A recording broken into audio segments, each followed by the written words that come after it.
Yeah, yeah, yeah, yeah, yeah, yeah, yeah, yeah, yeah, yeah. Shake it, but get pointing out all the lies. Putting the scripture right in your eyes. The Bible guy. He reads Hebrew and Greek and shows you that your book's not unique. The Bible guy. He turns through the pages until every Christian rages. The Bible guy. Watch one time and you're hooked. Now let's watch why the Christians get cooked. The Bible guy. Howdy, howdy, folks. Bible Guy here, coming at you live from Northeast Texas. So happy to be seeing all of your beautiful faces. You rock, Bible Guy. Man, give me that iconic laughter. Hey, and also, quick little congratulations to my Consciousness 616. They said they got their first job in 20 years. Today, and that they have a upcoming interview. And hey, congratulations! I'm so happy to hear that for you. I hope you enjoy it immensely. All right, and we've also got a super chat to start off the live, which is always fantastic. I love getting super chats right off the bat. From at Herbie Shine with the £5. This Bible guy is a tricky, sneaky guy. Says he's going to live at 2300 hours UK time, but goes live around 2:22-22-ish. It's lucky I've got used to his atheist ways. Well, well, I can tell you this, Herbie Shine, is that I am a very impatient individual. And as a result, I can't help but start the live early. I'm just so excited to get to work and to come to work and to hang out with all my friends and also talk about, why we have no good reason to think that Jesus isn't dead. Now, we got our first guest for the live already for today. We got Dave. Dave, I'm going to ask you three preliminary questions, and then we can get to the meat and potatoes of the conversation. So, Dave, question number 1, are you at least 18? Yeah. Question number 2, what pronouns do you go by? He, him. And then question number 3, is Jesus dead? Nope. All right, I'm Dalton, the Bible guy. I think Jesus is dead. Prove me wrong. So, first I have a question. Do you think, are you Christian? No, if I was a Christian, I wouldn't think Jesus is dead. What are you? I'm an atheist. So, you don't believe in Jesus? No, I think Jesus was a Jewish rabbi who took a huge L from the Romans, and that's it. Okay. So, Jesus is God. I don't think so. Jesus is God.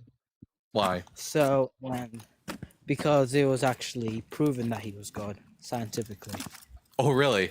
I'd love to hear the scientific process for how we discovered that Jesus was God. Did we have a hypothesis? Did we test that hypothesis repeatedly? Did it undergo peer review? They found evidence, undeniable evidence, for Jesus, or at least God's existence. Well, let's not get into the whole does God exist. Let's pretend for a moment that I'm a deist and that I believe that a God exists. I would still think that Jesus is dead. So do you have any good reason for me to think that Jesus isn't dead? Oh yeah. So the evidence actually follows the Bible. So first they found a tomb. Really? And where? Because there are at least 3 tombs in the land of Israel, tourist spots that all claim to be the tomb of Jesus. Which one is actually the tomb of Jesus, and how do we know it's the tomb of Jesus? Okay, so I don't know exactly, but in the article it says that it claims to be the tomb of Jesus, and it was empty. First of all.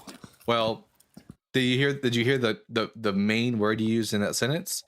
The article claimed it was the tomb of Jesus. Yeah, that's just a claim. I can point. I can point to any empty. I can point to any empty cleft in the rock and say, well, this was the tomb of Hercules or something like that. Okay, yeah. So they actually found Jesus's blood on it. Really? How did they find out that this was Jesus's blood? So they first of all they took the blood, and they tested it. First of all, they found that the cells inside were immortal. Who's and they? Immortal. Who are they? The scientists that test the blood, Who are they? they put scopes. Scientists. I Very think you. famous. I think you read Yeah, this. I think I think you read this online and you just believed it and you didn't do any investigation. So I'm gonna need to see the peer-reviewed science. I'm gonna need to see the peer-reviewed scientific literature. So, let me explain that the proves article this. first. Not an article. Not an article. So I first, want. let me explain. I don't care about articles. So- Anyone can write an article. I want the peer-reviewed scientific literature that said, "Oh yeah, we found blood that was immortal." Okay, so first they found blood that was immortal, and second, they actually found it under a Here, microscope. I'll just it say what I'll contains- just say what I said again because you didn't seem to hear it. Where is the peer-reviewed scientific paper that demonstrates this? Okay, wait. Let me explain the article first. Can I just explain the article? I don't first care. to say my points? I don't care about the article. I want the And science. they actually- I want the scientific paper because an article. Anyone can write an article. Anyone. I could write an article saying whatever I want. The question is, if you're going to make the claim that this has been scientifically confirmed, then I'm going to need to see the scientific peer-reviewed paper, not an Oh, yeah. article. It A said science. on the side. It said on the side that it was actually approved by Jesus. Well, you're not okay. You're just I'm being okay. serious, Okay, I'm- I have a quick question, Dave. Is this whole conversation just going to be you making claim after claim after claim and not providing any actual evidence? No, I'm Because- actually gonna show evidence. so for my yeah, things. I just need the to evidence I've explain it asked, further. the evidence I've asked for, is a peer-reviewed Yeah, I'm gonna- scientific paper. Yes, I'll give it to you. Yeah, But just can I explain all my? what's the DOI? And what's the name of the scientific paper? The name. I just need to pull. I need to pull it up. Just so you know, an article written by a random Joe Schmo isn't a scientific paper. It wasn't a Joe Schmo. It was actually they were a prophet of God, basically. Well, that's not a scientific um, paper. I'm asking for a scientific. Well, when I say scientific paper, I mean it's a paper written by a scientist or a group of scientists where they show their Yeah, they were hypothesis, scientists. they test it, and they show you their methodology. And the paper has been peer reviewed by other scientists who are non-biased. Yes. Yeah. It was definitely. Yeah, it was definitely approved by multiple people, and Approved by scientists. just let me talk. Do peer review. They're approved by other scientists, even the atheist Do peer- scientists. okay. Actually, Okay, so what's the name of this article? We're gonna fact check this. so you have to search it up in the search bar. So Yeah, I just give me the have to name. let you know that these studies were actually like prohibited by the government. Like they were Guys, hidden by the government. Conspiracy. I gotta get a conspiracy theory alert button. Conspiracy theory alert. No, We got so the government ourselves actually. a conspiracy theory. So yeah, we don't give a shit about conspiracy theories. So what's the name of the paper? So I can give you the name of the paper. It says just copy my exact word, every word. Mm-hmm. Or if you don't copy exact, they will automatically just shoot to another website that claims that Jesus isn't real. Okay, copy my exact word. Okay, Okay. are you on the search bar? Yeah, I'm on the search bar. Type this. Scientists Oh god, this already isn't a scientific paper. Scientists find find Jesus's blood Jesus' blood in his tomb in and his tomb and on the crucifix he died. on the crucifix he died. This isn't the name of a scientific. This isn't the name of a scientific It is, paper. it First and is. foremost, It's, they're not called crucifixes. They're called crosses. A crucifix is specifically a small icon of Jesus on a cross. So Yeah, you're not, I know, so but, this isn't the It's name of under this isn't the name of It's a under a scientific certain paper. name. It's What's- under a certain name, so it doesn't get flagged by the government. You just have to trust me. Conspiracy theory. Okay. No, so under I'm not gonna trust you. I'm gonna fact check you. Okay, fact check me. So on the crucifix, on crucifix, and on crucifix, studies show Oh my god. Studies show. What when did examining I that scroll blood. into? This is the longest fucking name for an article I've ever seen. Yeah, it's Yeah, I'm just gonna push enter. Let's see. Dave, are you looking at this paper or is it right now? yeah, I'm reading off it now. Does it have a DOI? You are. Yeah, if this is like from a journal, it'll have a DOI. I have a high suspicion was- that this it was isn't a published. scientific paper. This is an online article. It is. Okay, no, so what's, no, it- so okay, then what's the DOI number? So on studies show What's the DOI when number? examining. Yeah, When like it'll be examining- way easier to find this. So give us the DOI. No, it I stands can't. for DOI is it's a digital object identifier. Generally, It only goes by the title. That's not a so it's what journal is this in? It was an article. See, So it's not a journal. it's not a scientific peer-reviewed paper. So People- Dave, I don't Dave, was scientific. Dave, I don't give a shit about some random You didn't article even check the written by. article. I did. I typed it in, and guess what? You Nothing. didn't even check Nothing. it. Nothing showed up. You didn't type in the full thing. Nothing. The writing the whole thing Who- isn't going to help any better. I wrote Who in wrote scientist. it? What are the? Yeah, who is the author what of are this the authors? paper? Okay, one at a time, please. I just need one at a time. What's the name of the author? Okay. the name of the author? Like the inventor of the cotton gin? Nope. Beli. Oh, I thought you said B- Eli B- Whitney. Beli? Yes, Beli Whitney. He Spelled- was. I think he was taken by the government too. Oh my God! Shut up! Stop with this. Stop with the conspiracy theory nonsense. No, Because of no, his- hey, stop with the conspiracy. because of his studies. Stop with the conspiracy theory nonsense. No one gives a shit if you think that people are. You're not going to be able to prove that. So just name the author. I I'll can go prove find I'll go find the paper. If it's not scientifically peer reviewed, I'm going to put you in a timeout for being a liar or an idiot. One of the two. So Bro, Beli I Whitney. think How you spell that? Spell their name. Beli Whitney. So Yes, but- B B E E L. L. He has 3 eyes. 3 eyes. I. Yes, 3 eyes. B. I. L. L E. E E. E. 2 E's. Mm-hmm. And 1 more I. Beli. Beli and Whitney. Beli. So- you just spelled Beli. You just spelled Beli Levi. Yes.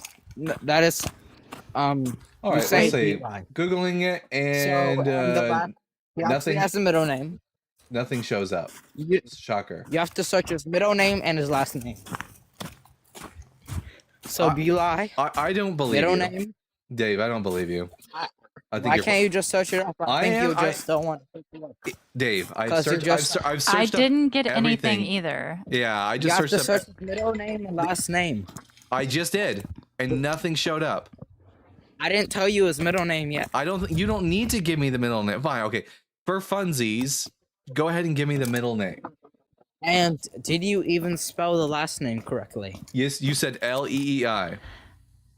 Hey, Dave. Dave, if you want us to like find this article, why don't Okay, you put okay. the name in the Beli- chat? Why don't you? It No, says- no. We're not gonna have Put you put Dave. Shh.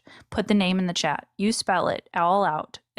Whatever you want us to type into our Google machines to find this information, type it in the chat, and we'll copy it directly from there and put it in. How's that? So we're not spending 10 minutes on what is probably a troll. Because you've been entertaining up until this point, but you're like the amount of entertainingness that you are is quickly running out, and it's sort of gonna start becoming annoying really soon.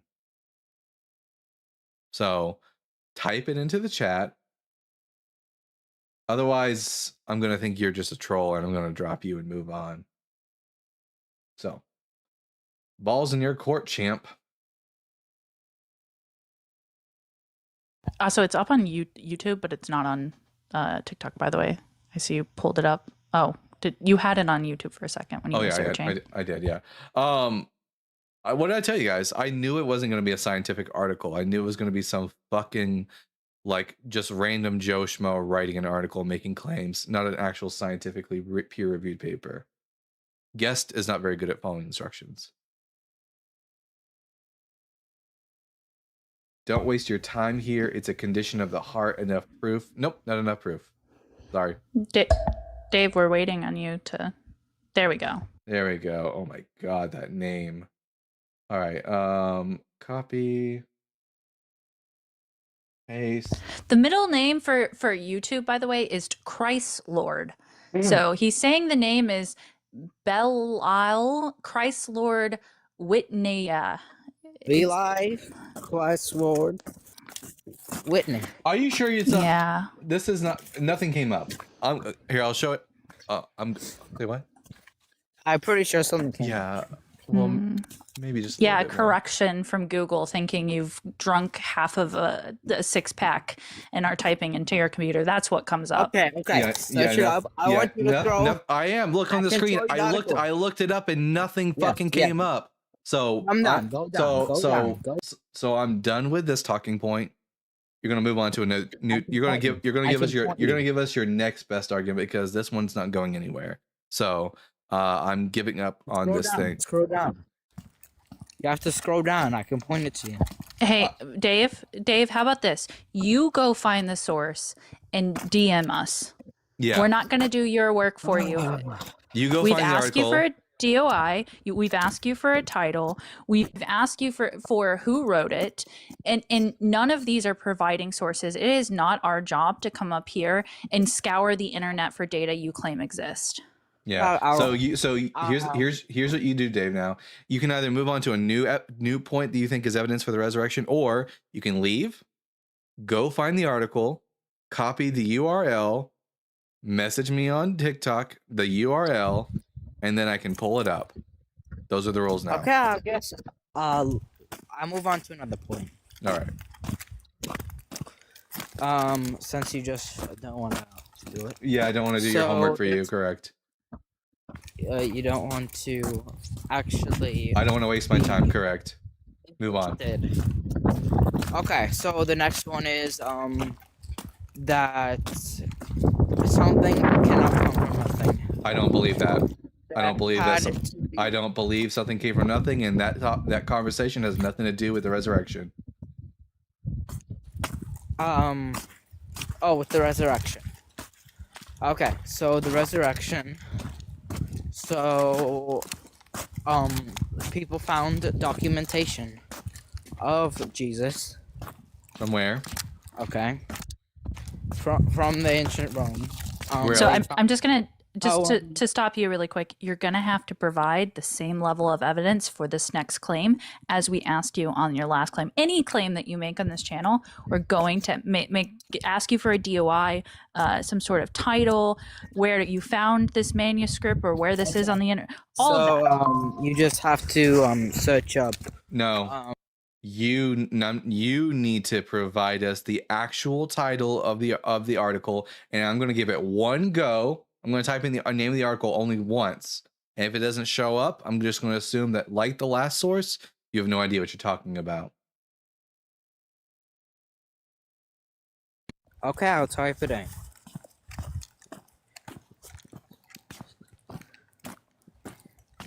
What's the name of the article? Okay, I'm typing it in because you. Okay, the name of the article: Jesus's documents found. This is documents found. Is that it? Yes. All right, let's see what gets pulled up. Oh, look, no direct first-hand documents written by Jesus have been found. Crazy. Now the first website. Just go on the first one. Just go on the first one. Wikipedia, historicity of Jesus. Yeah. So okay. So in other words, you have no idea what it is you're asking me to look up. You're asking me to do your fucking research Dave, for you. do This is you- lazy? Okay. Dave, Dave, do you have access to Google? Is this how you're getting? Are Are you using us for Google? Is that what's happening? No. Oh, okay. Well, that's what it seems like. This isn't. So I think you might have to. I agree with Nora that this is You- incredibly lazy. What you're doing, Dave. You might have to search it up on Reddit or No, Facebook. Reddit is a source, and neither is Facebook. If you're I getting think if you're getting all search your it up information on- from Reddit and Facebook, that's the main problem here. I want primary sources, firsthand. I want to know who wrote this work, when they wrote it, how you know they wrote it. Does 4chan count as a source? No. 4chan? I Here, think 4chan I'm gonna give you credible. one more chance to provide evidence, or I'm moving on because I don't think you're not serious. You're not a serious person. I am serious. I am very You're- serious. In You're my seriously religion. bad. Jesus. You're seriously bad at doing research. I agree. So I've actually met so Jesus before. I don't give a shit if you've had a hallucination and you think you've seen Jesus. Now, I need you. I'm going to give you one last chance and only one last chance to provide me some credible evidence for the resurrection of Jesus, or I'm going to move on to the next guy. Okay. Some credible evidence. But first I have a question for you actually. It better pertain to the topic at hand. Yes, it pertains very well. So why don't you believe in the resurrection of Jesus Christ? Because Will you, because people Because because- 4chan Oh. and Reddit told me that it wasn't real. I was actually asking the host. Nope, that was my answer. I'm a co-host. Yeah, she's a Yeah. co-host, so if you ask me a question, you're basically asking both of us a question, and that's correct because 4chan and Reddit said it didn't happen. That's my evidence. You like that? How about them I apples? think you can't get like your whole ideals just on Reddit and 4chan. You have to Really? have- Oh my god! What? Okay, then I'll I give you, mean, then I'll I'm give you my saying then I'll give you based then I'll on- give you my for real answer, Dave. My for real answer is that because people like you have never given me a good reason to believe in it. And after this because conversation, people- I believe Jesus is far more dead than I did at the beginning of this conversation. I think you're starting to believe a little. I see the seeds of No. belief sprouting in you. No, because I've got this Joker here who's come up on my channel who has named me two sources that weren't even real. So no, I don't. I'm not even 1% of 1% closer to believing Jesus is alive.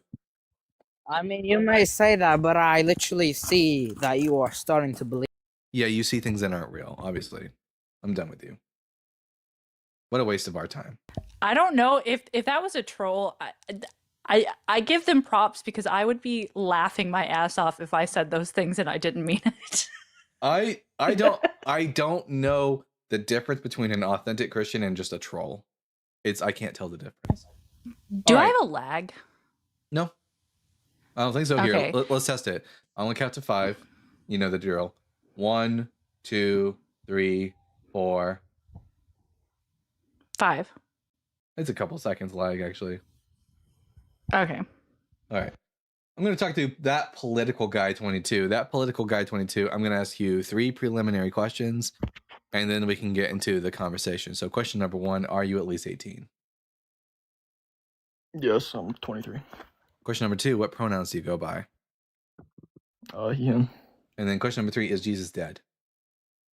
He died at one point. Yes. Then he was Is he- resurrected and So, then ascended to heaven. so the answer is no, you don't think Jesus is dead. All right. I'm Dalton the Bible guy. Well, notice the, Can I I know, kind of notice the word is. What does Yeah. is mean? the what? What? Notice the word is above dead. What does that mean? Yeah. Okay. I mean, yeah, currently, he resides in heaven. So if you would consider that dead, then sure. If that would which you would consider dead, then No. If I if would say Christian, that. if Christianity is true, then Jesus is not dead. I don't think Christianity is true. Jesus is dead. Prove me wrong. Okay. Apostles or Acts of Apostles 1-9-11 or 1.9-11 and Luke 24.5- or 50-53 gives you both of them of saying I don't- he has risen I don't- in his ascension don't- to heaven. Don't trust the Gospels. They're not Okay. true, and I can give you good reasons Okay, to so think let me I ask can, you a I, se- I let can, me wait, hold up, back up, wait, back up, no, back up, I'm not, back I up, wasn't back up, done, back up. nope, I'm not not. done, Well, I'm not not done done, either. Let me I'm not interrupt done. you. Here, I'm gonna Okay, mute you. So I don't trust the Gospels, and I can give you you, reasons why you I don't cannot be trust the done all you want. Gospels. Yes, my channel. So Let me tell you something. I don't care. Let me tell you something, you fat fuck. All right, this is what's gonna happen. Are you a all right? Christian? Wait, are you? Yes, Wait, I am a Christian, right? And I'm pointing out the fact that you're fat. You're a Christian, and you called me a fat fuck. I'm pointing out the fact that Do you? you're a disgusting Are you fat motherfucker. Do you think Jesus would approve of this? You have heart cancer, don't you? Do you think Jesus would approve of this? I don't think Jesus would approve. You're a fat ass. Look at that. The fruits of the Holy Spirit represented in that individual, guys. You shall know them by their fruits, and that guy has some nasty ass fruit. He big mad. He emotional. Emotional damage. Tanner says guest is so based. Well, Tanner, you're a moron. And also a bad representative of your religion as well. If you think the guest is based. Like, come on. Like, yeah, he was so pissed. Yeah, you don't get to just say things and not let me question you on them. Anyways, hopefully we'll have another guest who is a better representative of Jesus.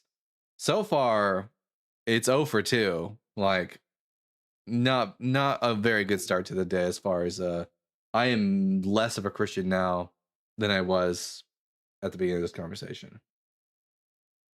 All right, let's try again with Chicago Bears. Hopefully Chicago Bears will be a man and not a petulant child like the last guest. So Chicago Bears, I'm going to ask you 3 preliminary questions and we'll see about getting to the conversation, hopefully.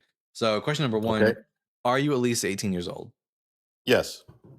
Question number 2, what pronouns do you go by? None. You don't go by any pronouns. No. You don't go by he, you don't go by she, you don't go by they. Me. I guess. So you go by me, but I. what third person pronouns do you go by? I don't know, but I don't know what you mean by that. But you I don't don't know. go by any pronouns. You don't. Well, you just said I. That's a pronoun. Okay. I. Okay, so what third person pronouns do you go by? How does my audience address you if they don't want to use your name? Mister. That's not a pronoun. That's Okay. that's an honorific. Me? Is me a pronoun? Okay. Would it make sense if my audience said, "Me doesn't understand how pronouns work"? Does that make any I. sense? I doesn't understand how pronouns work. I and I self. I just don't use pronouns. I'm sorry. You don't use you don't use pronouns. Okay. Well, when I talk and about that- and that- myself, no. Well, you just did it. You just said when I talk about myself, you're using pronouns. Myself. To talk about Chicago. yourself. I go by she, her. People in third person refer to me. They say she went to the store. I don't know what She has close friends Is this got to to do her. something with gay people? I don't know what that means. I just gotta wonder. So this is a litmus test, which you're failing really bad. I'm not gay. I didn't. Wait a minute. You think people who use pronouns are gay? Just to confirm, I just want to make sure. Chicago Bears, do you think that people who use pronouns are gay? Unmute yourself. Because I'm about to make you commit blasphemy. Do you think that people who use pronouns, you don't know how to unmute, so there you go. Do you think that people who use pronouns are gay? If that's what they start with, yes. Then God is gay. Gay Jesus. No. God is a big gay God. You asked me my opinion.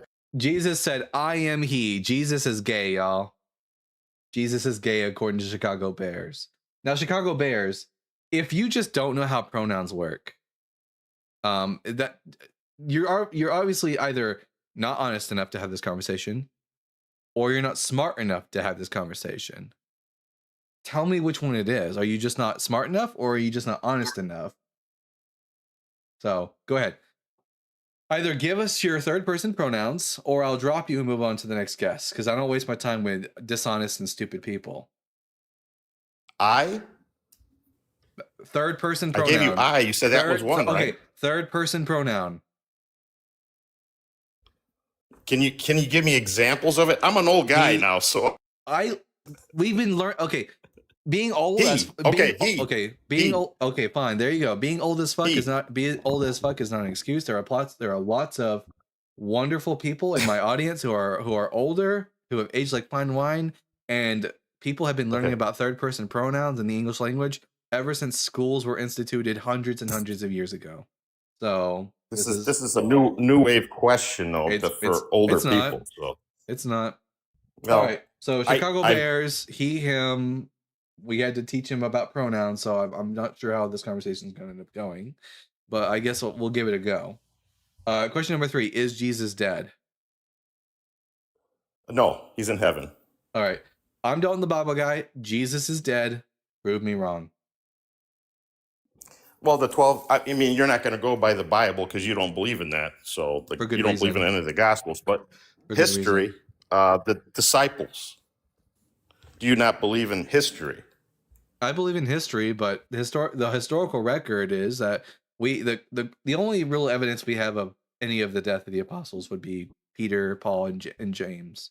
And besides besides that, the rest of the deaths of the apostles are merely traditions that come about hundreds of years later. And we don't have any written works for any of Jesus's apostles except for Paul. No, you do. You have historians, the Roman historians. In fact, everyone that followed,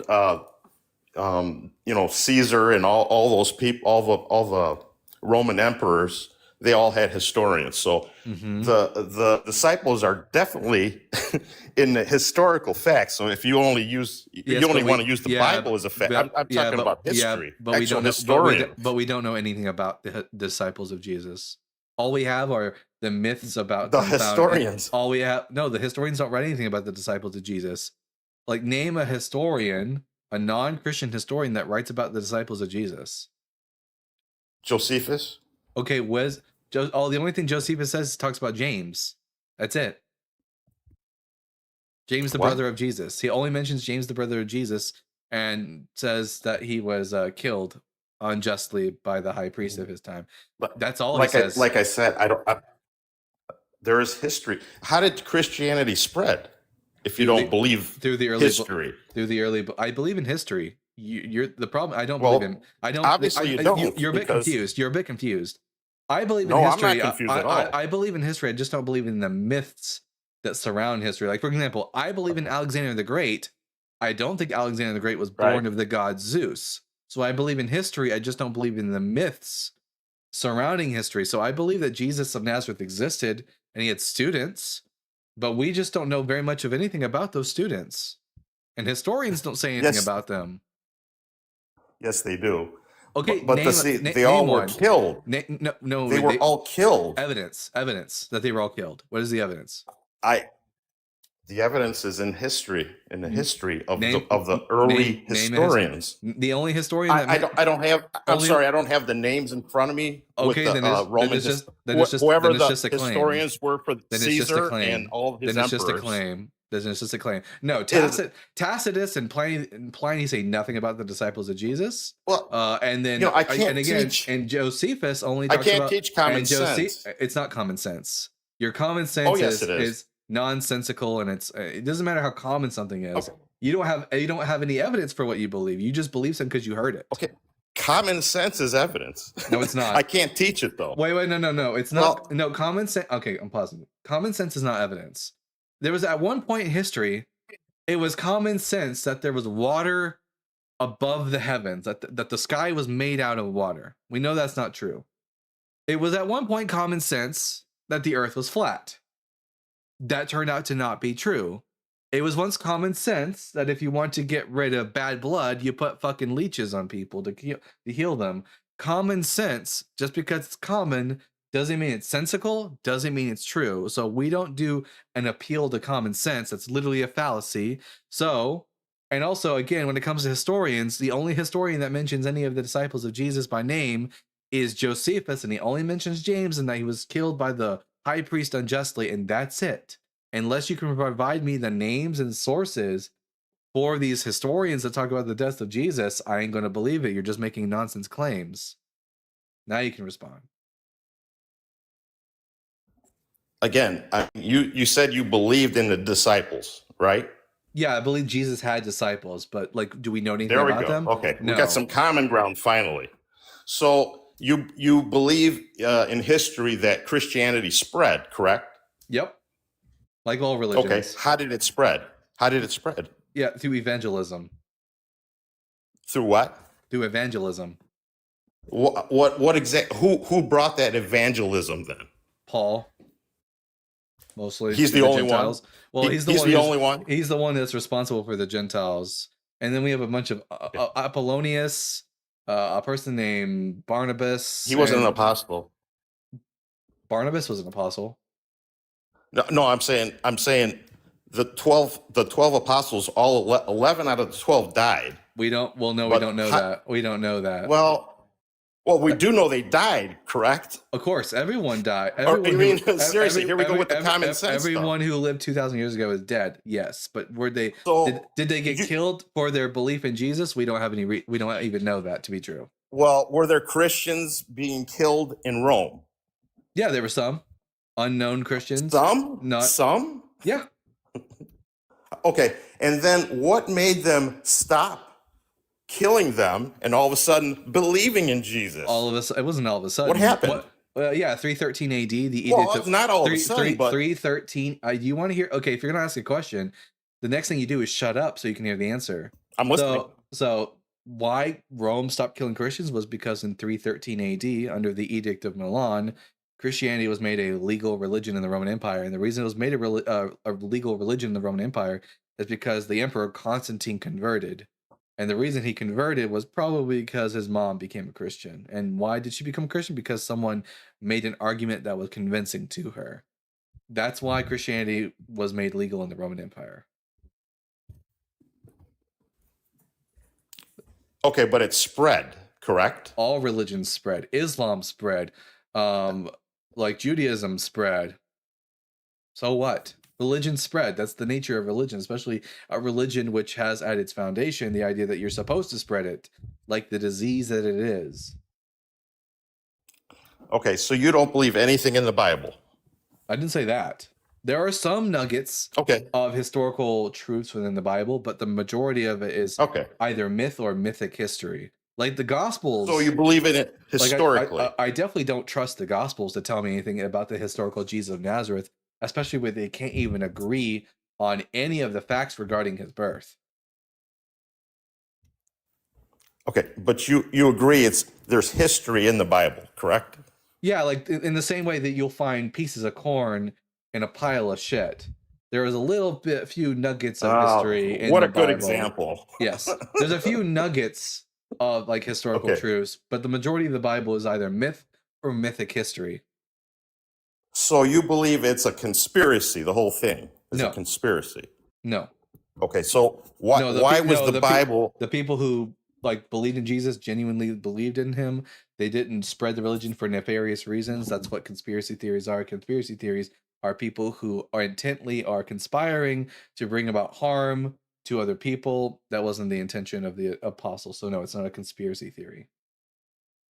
Okay, so the Bible is a book written by, I believe, over 80 authors. We don't know the number. Well, We don't know who wrote the majority of the Bible. well, it was. Let's say this: it was written by more than one or two guys. Yeah, it was correct? written by well over 100 different authors, editors, redactors, over 2 Redactors. continents, 3 languages. Okay, different languages, and you know why it was written that way?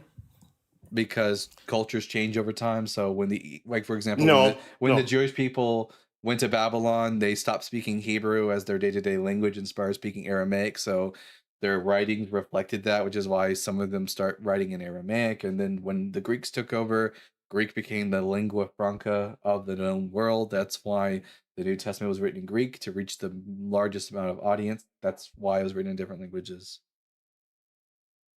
Absolutely not. It was written in different languages by different authors, so No. idiots like you couldn't poke holes at it. But that's okay. No, but I can poke And holes with in that, but it doesn't I'm help. done. But it doesn't help because I can poke holes in it all day. His answer was nuh-uh. It was written that way, so you can't poke holes in it. But yeah, I do it every day. Hey, Crazy how that didn't work, wait, huh? wait, Dalton, you know Hebrew, right? Like I've heard this before on this channel. Oh yeah, it's almost like you learned the original language, and you're pretty proficient in Greek as well, right? Oh, he ran away. He had no idea what he was talking about. He just came just to summarize, he made claim after claim after claim and then ran away. That's it. That's all that happened in that conversation. What a clown. I love that it happened as soon as his next words were probably going to be, and you don't know the languages. And then that was I don't know if that was going to be said, but I had a feeling, so I wanted to bring it up just to squash that bug. All right, our next guest is going to be Kevu Brazil, but before we bring them up, I'm going to read some super chats. Let's see. At Zach Petronov with the $5. Blood isn't alive. It cannot be immortal.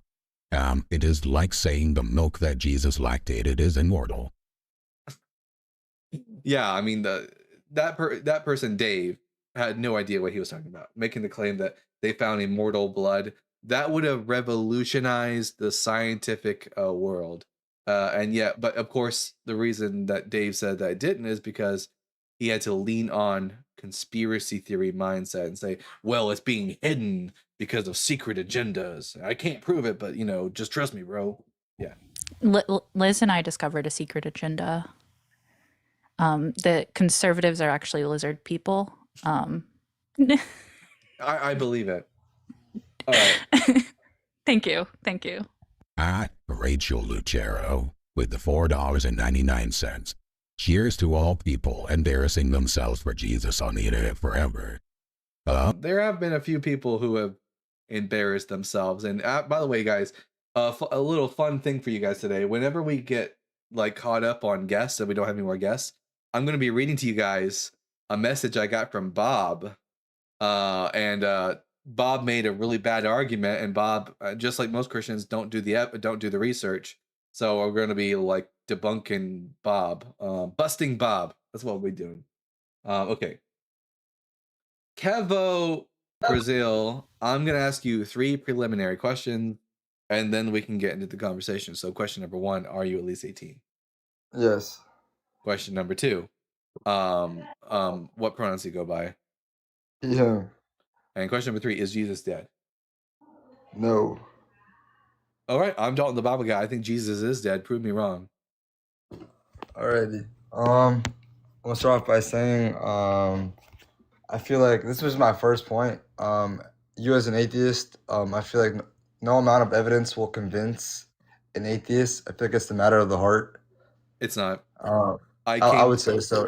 I became it's an like- atheist because of the evidence, and you don't get to just make the claim that I will never change my mind because without evidence. You don't know jack shit about me. The reason I became an atheist is because of the evidence sufficient. I want to believe, as an atheist, what I want to believe in are as many true things as possible, and I want to disbelieve as many false things as possible. And the best way of getting to that conclusion is through evidence. So if you actually had evidence, which I think this is just you preemptively trying to come up with a reason why I'm not going to accept whatever it is you say. But if you give me good evidence, I'll accept what you say. But if your arguments are as bad as everyone else's, then yeah, of course I won't accept it. But it won't be because I don't accept evidence, because I don't accept bad evidence. So go ahead and, without attacking my my genuineness here, let's just assume that I will believe anything based on good evidence and go forward because you don't know me. Okay, correct. First off, I didn't say I knew you. And second off, if you say bad evidence, we can both agree that the Big Bang lacks evidence, and therefore most atheists. No, we believe can't. in- No, we can't agree with that. Yes, So we can. Yes, we're not. we can. But we're because- not going. But we're not going to talk about the Big Bang. We're talking about Jesus being Oh, okay. dead. So I don't know what it is about Christians who every time that you talk about Jesus dead, they want to talk about creationism. Y'all have really. I mean, I have ADHD. But Well, I it can- correlates but to it, no? I have ADHD, but I'm better at staying on topic than you I guys. know, so I can tell you. so do. I'm I gonna can tell. rein you back in. Provide me evidence that Jesus is not dead. I can tell you have ADHD. If you're not going to interrupt me talking, then we can go on with this. Well, Just one moment. Here. I'm just gonna let you know one thing. I back called Quanta. Okay, cool beans. All right, go ahead, Kevu. Bring us the best evidence that Jeebus Crispy isn't a crispy corpse. Come on. all right. So I'm gonna pull something up for you. I'm gonna read it. All right. Is this something I can pull up on my own and read as well? Yeah. Of course. Are you just going to provide me a No, Bible I'm gonna read it verse? from I'm gonna read it from my point. If you disagree, and I'll give you the source. Yeah, I would like to see the source right now while you're reading it. I would prefer to read it, and if you disagree, I can show you. I the would source. prefer that you just give me the source so we can all read it Here together. comes the ADHD. Can you just let me read It's it? not, Like it's I not don't know what the big ADHD. It's problem- just that I don't trust you. So give me the Oh, you source. don't trust me. Yeah, give So me I'm the. gonna read something. Here, no, you'll give me the source so that we can all read it together. That's how this works. We want to pull it up for the class. So you want to spread this idea to people. There's 200 people on YouTube and 125 here. They'd all like to see the source too. Mm-hmm. So he'll pull it up. We'll all read it together and experience Jesus inside of us. So Kevu, what's the source? He probably doesn't realize that he's muted. There we go. No, I Kevu, do. It's what's- just being ignorant. what's so the- it's what's just the kind of source? Worthless if you wasted my time on What's you. the source? Oh!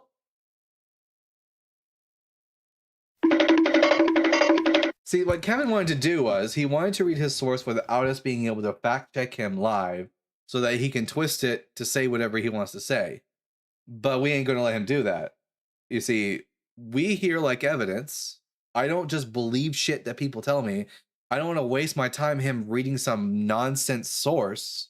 Like, for example, he's just going to go to, if he just goes to answers in Genesis, like, of course I'm going to like have a problem with that right off the bat. That's why he doesn't want us to read it, because he knows that his source is spurious, so he doesn't want us to fact check him live. Sorry, that's just not how this works. They are allergic to evidence. Yeah, it would seem like that. All right, real quick, I guess I'll bring up a friendly. Brian Peck, welcome back to the live. What brings you up, Brian? First off, Dr. Peck formally condemns the lazy dependence on personal pronouns in discourse directed at Dalton, known publicly as the Bible Guy, and Ashlyn. Substituting precise names with slippery, evasive references strips away the accountability, erodes precision, and it withholds the respect that Dr. Peck deserves. Proper names exist for a reason: clarity, ownership, and professional courtesy, Mr. Bible Guy. Dr. Peck finds the persistent avoidance of direct identification to be intellectually careless, rhetorically weak, and unbecoming of a serious dialogue. Dr. Peck expects communication that is explicit, disciplined, and bold enough to say exactly who is being addressed rather than hiding behind this grammatical convenience. Fuck those pronouns. Ashlyn agrees with you. Wait, I used I can't even. Ashlyn agrees with Dr. Peck. I ruined the own joke. No, it's fine. I must tell you that it took days to write this because I refused to use ChatGPT and I still fucked it up. Well, you know what? I appreciate the effort, and it was good. It honestly, it kind of reminded me a lot of some Phil Bros. The way the rapid, which probably proves that most of these Phil Bros are doing the same thing, that they've written out the script and they're just reading it. And like, it was perfect. It was perfectly done, Brian. I appreciate it. I also wanted to apologize for not being prepared last time I was on. I've been playing Borderlands 4, and I've been trying to farm this damn crit knife for about 40 hours now, and it was getting to me, so I couldn't keep my thoughts together while I was farming. Hey, Dr. Peck, do you mind sharing your credentials? We've got people in the YouTube chat asking who you are, so if you would just formally kind of introduce yourself, maybe, I don't know, tell us your favorite color. I'm sorry, I know I come in here and probably take up way too much of y'all's time. No. Absolutely not. Absolutely not. No, Dalton just has a really bad habit of not introducing his guest. No, it's no issue. I'm Brian Peck. I go by Dr. Peck on Discord. I got into the debate scene back when it was Pal Talk, although I never was very big into it, and spent way too many years in Flat Earth and and everything's been invaded by presuppositionalism, and it just absolutely drives me nuts. Wait, are you actual? You have an actual doctorate? Yeah, I'm an MD. Oh shit! Did you have you ever told me this before? Because I don't remember you telling me that. Well, no, I don't think you were. I don't think you were on the live with Justin when I came in to try to explain how somebody was anatomically incorrect. So maybe not. Oh well, fuck. Then I will only address you now as Dr. Peck because I Oh, give God, you don't have respect. to do that. I give fucking respect to people with doctorates, unlike Christians, who like to just make up doctorates for people like Mr. Kent Hovind, not Dr. Kent Hovind, Mr. Kent Hovind. But hell yeah, I love to hear that. Always glad to know when I've got like a big DR in my pocket to pull out. But hey, Dr. Peck, thanks for coming up, bud, and I really enjoyed that little display. So did we still call him Kent Hovind? I thought he was Jesus, what was his actual name? Was it prisoner 06452017? Yeah, that's his actual name now. That's his government name now. Yeah. Oh, that's so funny. All right. Unfortunately, I can't stick around. Have a great show, man. I gotta go. See you, bud. It was so funny. All right. R George 185. I'm gonna ask you three preliminary questions, and then we can get into the conversation. Question number sounds one: good. Are you at least 18? Yep. Question number two: What pronouns do you go by? I would prefer to go by. Can I do we, us? If not, he, him. He, him. All right. Question number three: Is Jesus dead? No. All right. I'm Dalton the Bible Guy. I think Jesus is dead. Prove me wrong. Okay, so what do you want me to do? What's like by proof? What do you want for proof? Provide me anything that like adds to the probability that Jesus is actually not dead. Well, what proof would be sufficient for you? I don't know. That's your job to figure out. Maybe I'll give you like just maybe if Jesus fulfilled messianic prophecy, that would be a starter. I like giving them hints, Dalton, because I know. Okay, that would come down to semantics. I mean, I'm going to say he fulfilled many messianic prophecies. You're going to not say that if you're an atheist, especially if you're a deconstructionist. Oh yeah, he didn't even fulfill one, and the reason I say is because I've read the Hebrew Bible in its original language and context, so I can say Jesus didn't fulfill a single one. Yeah, well, that's fine. I mean, you're going to say that, and I'm going to say that, and I just would say nuh-uh. You know? Yeah, I know. I know. That's all Christians got is they got nuh-uh because they can't contend with the data. That's what you're doing. No, I actually have data to support my position. No, you've got an opinion. No, I don't have an opinion. No, it's not subjective. It's based on the objective reality. Yeah. Like I can objectively demonstrate that Jesus didn't fulfill prophecy. There's tons of evidence. So there's tons of historical evidence. There's the early church, the church fathers, the church teachings.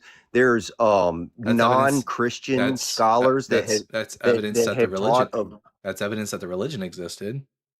Yeah, but why would the religion still be here? Why is there still a church? Why are still people getting saved? Why are we still talking about? Why are there Muslims? No, what I'm saying. Hold on, that's not an argument. That's not an argument against Christianity. It is. That's a non sequitur. Okay, stop. That's a non sequitur. It's not a non sequitur. There are tons of religions that are as old, if not older than Christianity, that are still around today.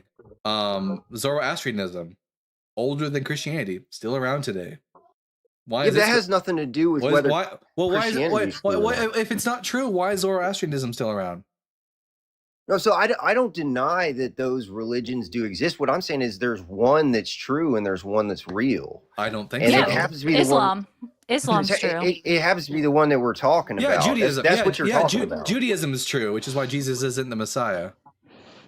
Yeah, but that's not an alaikum, argument against it being true or not either. It is because Jesus didn't fulfill prophecy. So are you actually ever going to get to an argument for Jesus being alive? There's an empty tomb. There's an empty tomb. There's a historical report. Wait. Where? Because there were at least 3 tombs in the land of Israel that tourist sites claim to be Jesus's tomb? How do you know Well, that I'm not. any? Well, I don't know if how- any of those are. I don't know if any of those are real or not. What I'm saying is Yeah, there's so historical there's account of an empty tomb. there's a empty tomb.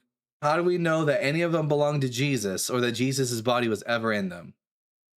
Well, what I'm saying is the evidence that I'm going to give is not going to be sufficient for you, but it's sufficient for millions of Christians. Yeah, That's what we're it's coming to. okay. It's sufficient for people who are gullible. It's not sufficient for people who aren't gullible. I get But it. you can't prove that. You Yeah, can't prove that. Well, yeah, you just Well, believe yeah. you just believe things So- for shit. You believe that that a rabbi from 2,000 years ago isn't dead because there's a empty tomb. The empty tomb is evidence that there's a tomb that's empty. That's it. And you believe your position based on having no Is evidence, this- not is it- having been there. Yeah. Well, no. That's what I the hold- truth is. No, I hold the default position that something isn't true until it's demonstrated to be true. So is this? But all you can't prove it wrong. Is this all you you're want gonna- me to prove wait, you is this- wrong, but you can't. Because I don't necessarily hold a positive position. My position is the default position. It's not. The burden of proof isn't on me. It's on you. You're making the claim that Well, Jesus I've given you is- evidence. You haven't given me. I've given you You've evidence. You've given No, me. I have given you evidence. You've given me evidence It's- that a tomb exists that is empty, and that's it. So what? RG, just want to explain this to you. The premise you're stating is a bunch of people believe in this religion. Conclusion: religion is true. Because of historical fact. Because of historical documentation. What historical fact? Now we're adding stuff. Historical accounts. What historical account? Because of historical accounts. I know you Historical don't. accounts of there being know an you- empty tomb. I know you don't mean the Gospels because the Gospels definitely aren't historical. Well, that's your position as an atheist. I can as a demonstrate it. deconstructionist. I can demonstrate it. Of course not. I can Yeah, demonstrate you it. can't demonstrate anything. You So, weren't around are- 2,000 years. George, are you actually interested in having a conversation about the evidence, or are you just going to sit here and say, you don't have evidence, close my ears to it, you'll never believe the truth because conspiracy theory, or are you actually interested in having the conversation regarding the evidence of the claims you're making? Because the former is boring as hell. I would like to. I mean, if you're going to keep dis- muting me, we can't have a conversation. I'll just mute you again. Run away. Be a bitch. I don't care. If you're not interested in actually having a conversation, then I'll just move on because you're boring as fuck. You haven't given Dalton, us please any. don't. Please don't use that word like that. You haven't given us any good reason to think that Jesus isn't dead. All you've given us is vague historical accounts. You can't point to them. I guess you're thinking it's the Gospels, but you don't seem to be interested in having a conversation about whether or not the Gospels are historical. We have evidence. I've stated would- you reject it. And I would reject like- your I- evidence. Well, no, you just reject it without. You don't know anything. You don't know my evidence why the Gospels aren't historical. I have Tacitus. I have Herodotus. I have reports from Herodotus- China. I have reports from Egypt. Herodotus wrote and lived before Jesus was ever even in his father's ballsack. So pointing to Herodotus isn't going to be evidence for anything in the Gospels. I don't think you know what you're talking about.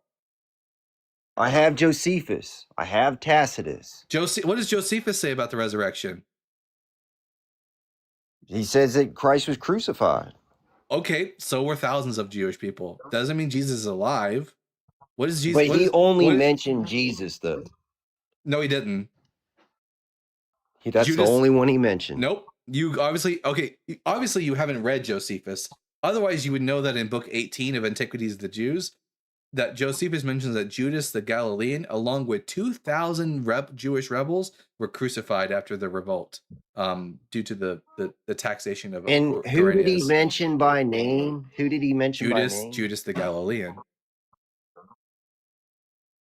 That's Jesus. No, Judas the Galilean. Jesus isn't the only Yeah, Jewish but you guy. gotta- Jesus isn't the only Okay. guy from Galilee. So you don't know anything about the sources you're quoting. Hold on. You would know Hold that on, crucifixion isn't even all that isn't all that rare in the ancient Near East.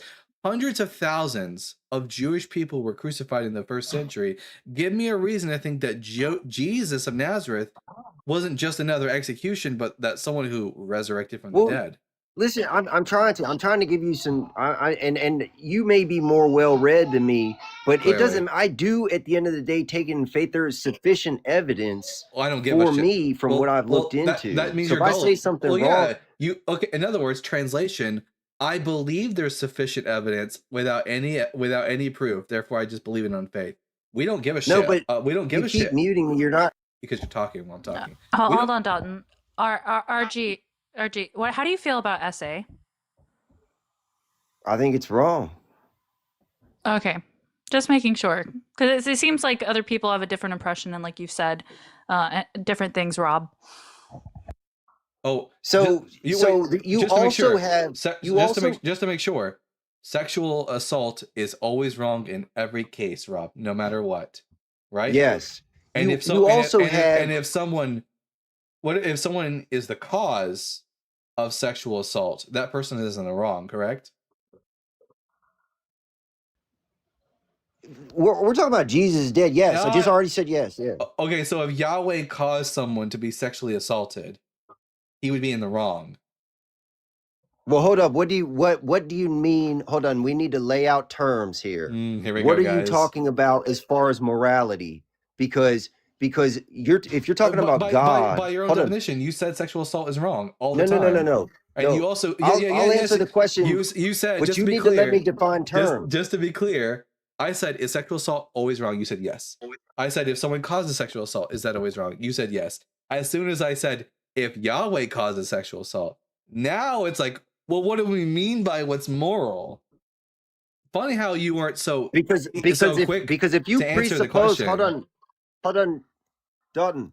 If you presuppose Do we an agree- all-powerful being, hold on, who So is you the do- so standard of morality? So you do think there are exceptions where someone can cause sexual assault and it's not wrong? Well, first off, Yahweh never caused sexual assault. Yes, he did. So I don't agree Yes, he to did. that. Yes, he did. No, he didn't. He No, that's your absolutely- interpretation. So, That's a deconstructionist. No.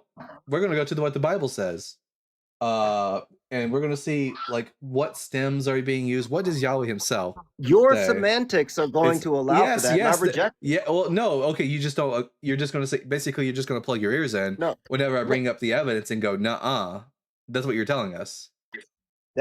That's your MO. It's not my MO. It's just what the data say. And I'm sorry, but you just don't. You're preemptively trying to get away from the argument because at the beginning of this conversation, you said, "Hey, sexual assault always wrong. No matter who you are, if you cause it, always wrong." As soon as it was Yahweh, though, suddenly it's, well, no. Sometimes it's okay. And also, what if I show? And also, Yahweh never causes essay. Well, what if I show you a verse in the Bible that explicitly says that Yahweh causes essay? And then it's gonna be like, well, that's just semantic. Oh yeah, because when we're talking about the meaning of words, that is by definition a semantic argument. Semantics is about the meaning of words. So yes, it's a semantic argument, but semantics are important. Either the Bible says that Yahweh caused something and you believe that, or the Bible says Yahweh caused something and you don't believe it.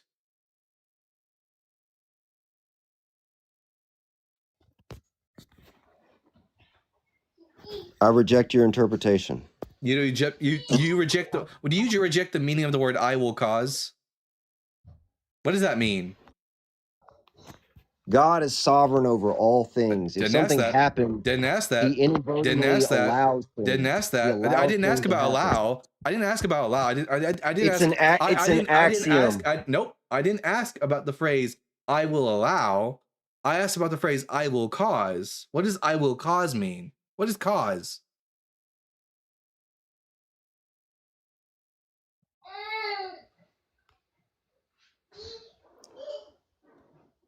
Also, wait, if a person sits back and sees let's put aside cause. If a person sits back and watches a woman get raped by a man, is he liable? God allows all kinds of things to happen So because you're- He gives us free will. Well, He gives us free agency. Well, no, God doesn't give a shit about free will because guess what? The free will of the woman is being taken from her. Either way, someone's free will is being violated. Either the free will of the woman or the free will of the rapist. God just cares more about the free will of the rapist over the free will of the rape victim. And he will stand judgment one day in front of God and be judged for it if he doesn't repent. Not a just judgment. And also no. Why because, not? And also Why no, not? because if that rapist becomes a Christian, is he going to get punished for his sin? Yes.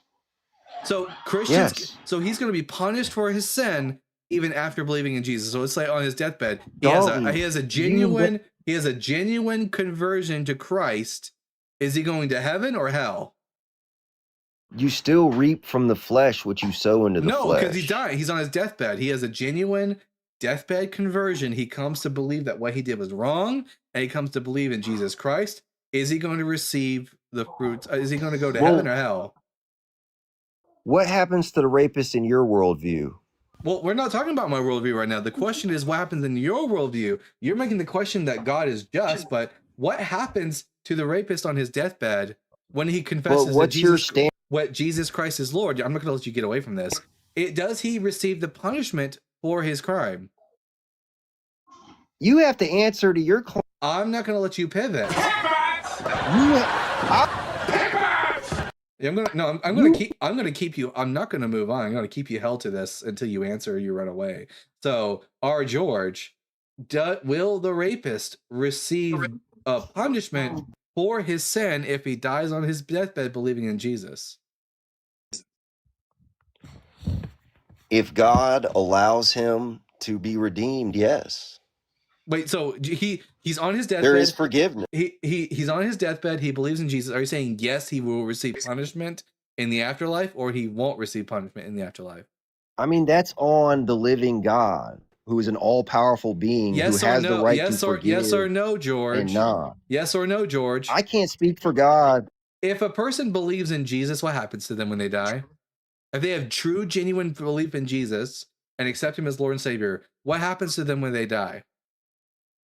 It depends on what God decides to do. So wait, someone could come to, so even someone like you, like you're a genuine believer in Jesus.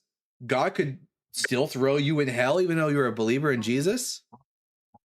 God can do anything he wants to do. So you could end up in hell right now. You could end up, if you get struck down right now, you might end up in hell even though you're a follower of Christ. So no one's salvation is secure.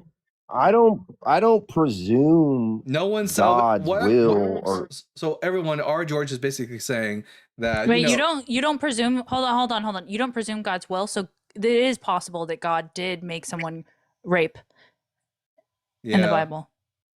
And there's a whole question about whether or not God is good, and I don't think George is going to be able to answer that. But just so we're clear, guys, if any one of you are thinking about becoming a Christian because you hear about the gift of eternal life through Jesus Christ, and you don't want to burn in hell, well, guess what? According to R. George here, you could become a Christian and you still might end up in hell when you die. Like, it doesn't matter if you actually believe in Jesus. God could just willy-nilly decide that you're going to burn in hell.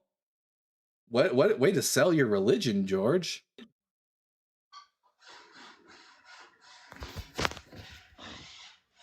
What's the benefits of being an atheist? I love how you don't want to address the problems with what you just said. The benefits of being an atheist is believing in true things and not believing in things on faith. So, R. George, are you admitting to my audience right now that it doesn't matter if they become a follower in Jesus, they still might end up in hell?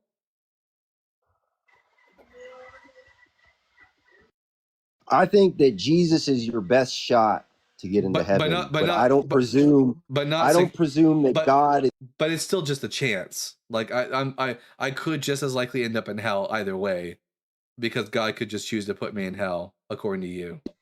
So when Paul said that, whoever would believe in him, when John says that whoever should believe in him shall not perish but have everlasting life, that's not necessarily true. You could still end up in hell. John 3:16 is wrong.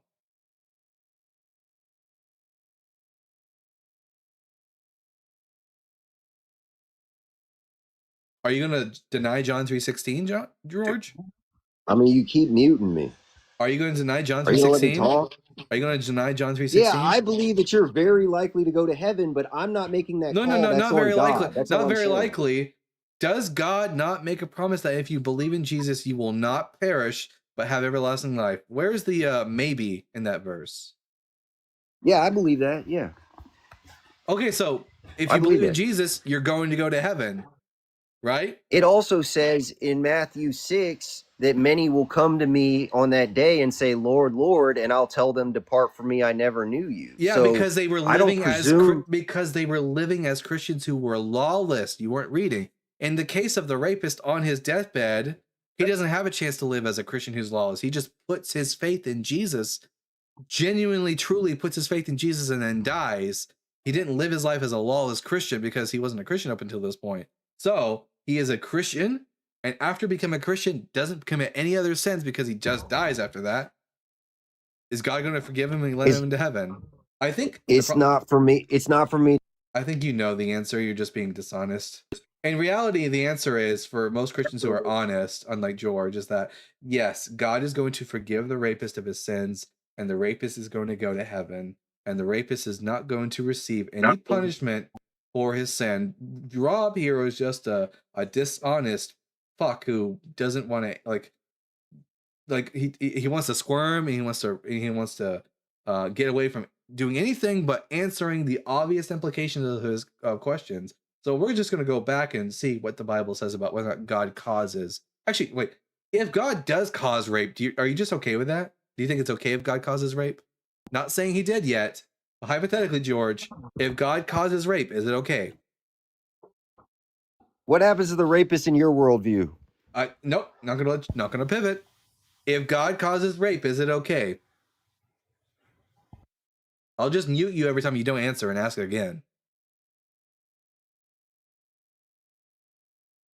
Is God okay? Is it okay if God causes rape? What's your moral standard? Is it okay if God causes rape?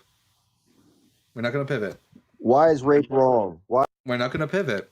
Oh, What? wait. There we go. If you don't know the answer to that, You need to define terms. hold on, RG. I thought you already knew rape was wrong. What do Yeah, you? George? at the beginning of this conversation, George, you and I already both agreed Don't run. that rape was Don't wrong. So run. we're both in agreement that rape is Don't wrong. run. So you already. I'm asking. We're not asking about the Bible guy's beliefs. We are questioning your beliefs, George. You already said rape is wrong. So if God causes rape, is it okay, George?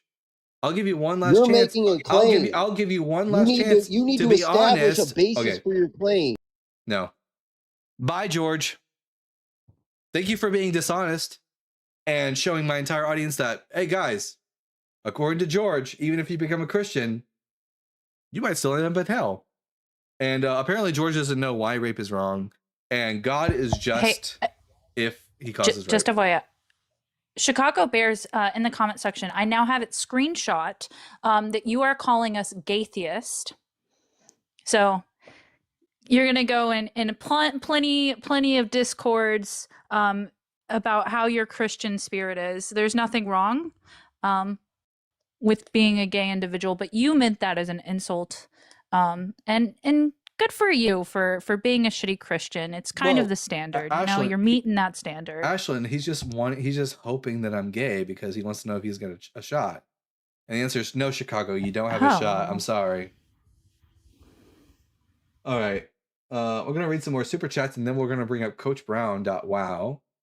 Let's see. Hate says, with the $5 Australian, g'day, mate. I swear it's a Yahuwah. These people think Pate. Drink Pate before twirling. You might be right. Yahuwah.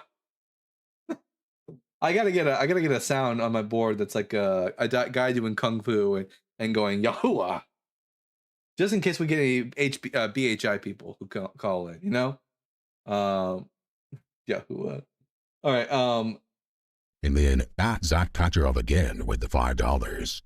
Whenever someone says you'll be judged by God, my mind goes to that Rick and Morty quote: "Your boos mean nothing. I have seen what makes you cheer." Exactly. Just because if your prick of a god is going to judge me, I don't give a shit. Like, let's say that Yahweh is real. He's still an evil bastard, no matter what. And if an evil bastard is going to judge me for not being evil, Well, then good. Fuck him. I'd rather be a good person than suck the dick of an evil god for all eternity. All right. We got Coach Brown. Wow. Coach Brown, I think we've talked to you before, but just so I can get a reminder for the audience, question number 1, are you at least 18 years old? Hello? Hello. Are you at Oh, least yeah, 18? I'm 18. Yeah, oh, yeah.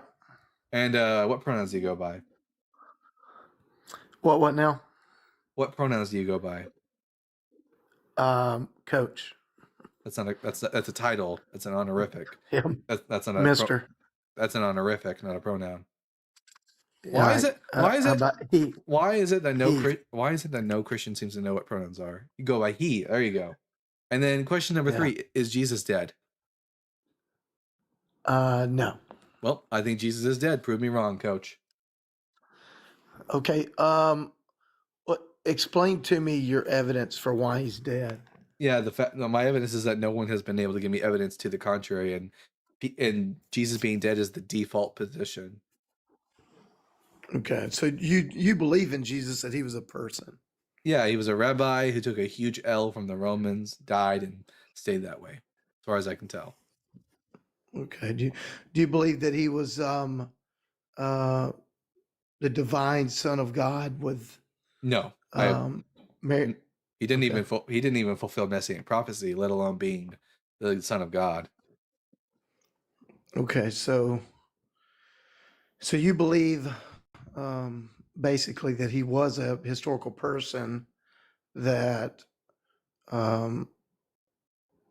was a prophet or a smart, intelligent Jewish individual that Well, charisma, pretty much. if he said the things he said in the gospel, then no, he wasn't smart or intelligent because he can't seem to read. He misquotes the Old Testament all the time. I'd like to think the historical. He misquotes it. I'd like to think the historical Jesus was smarter than the Jesus of the Gospels. Okay. Oh, where does he misquote the Old Testament?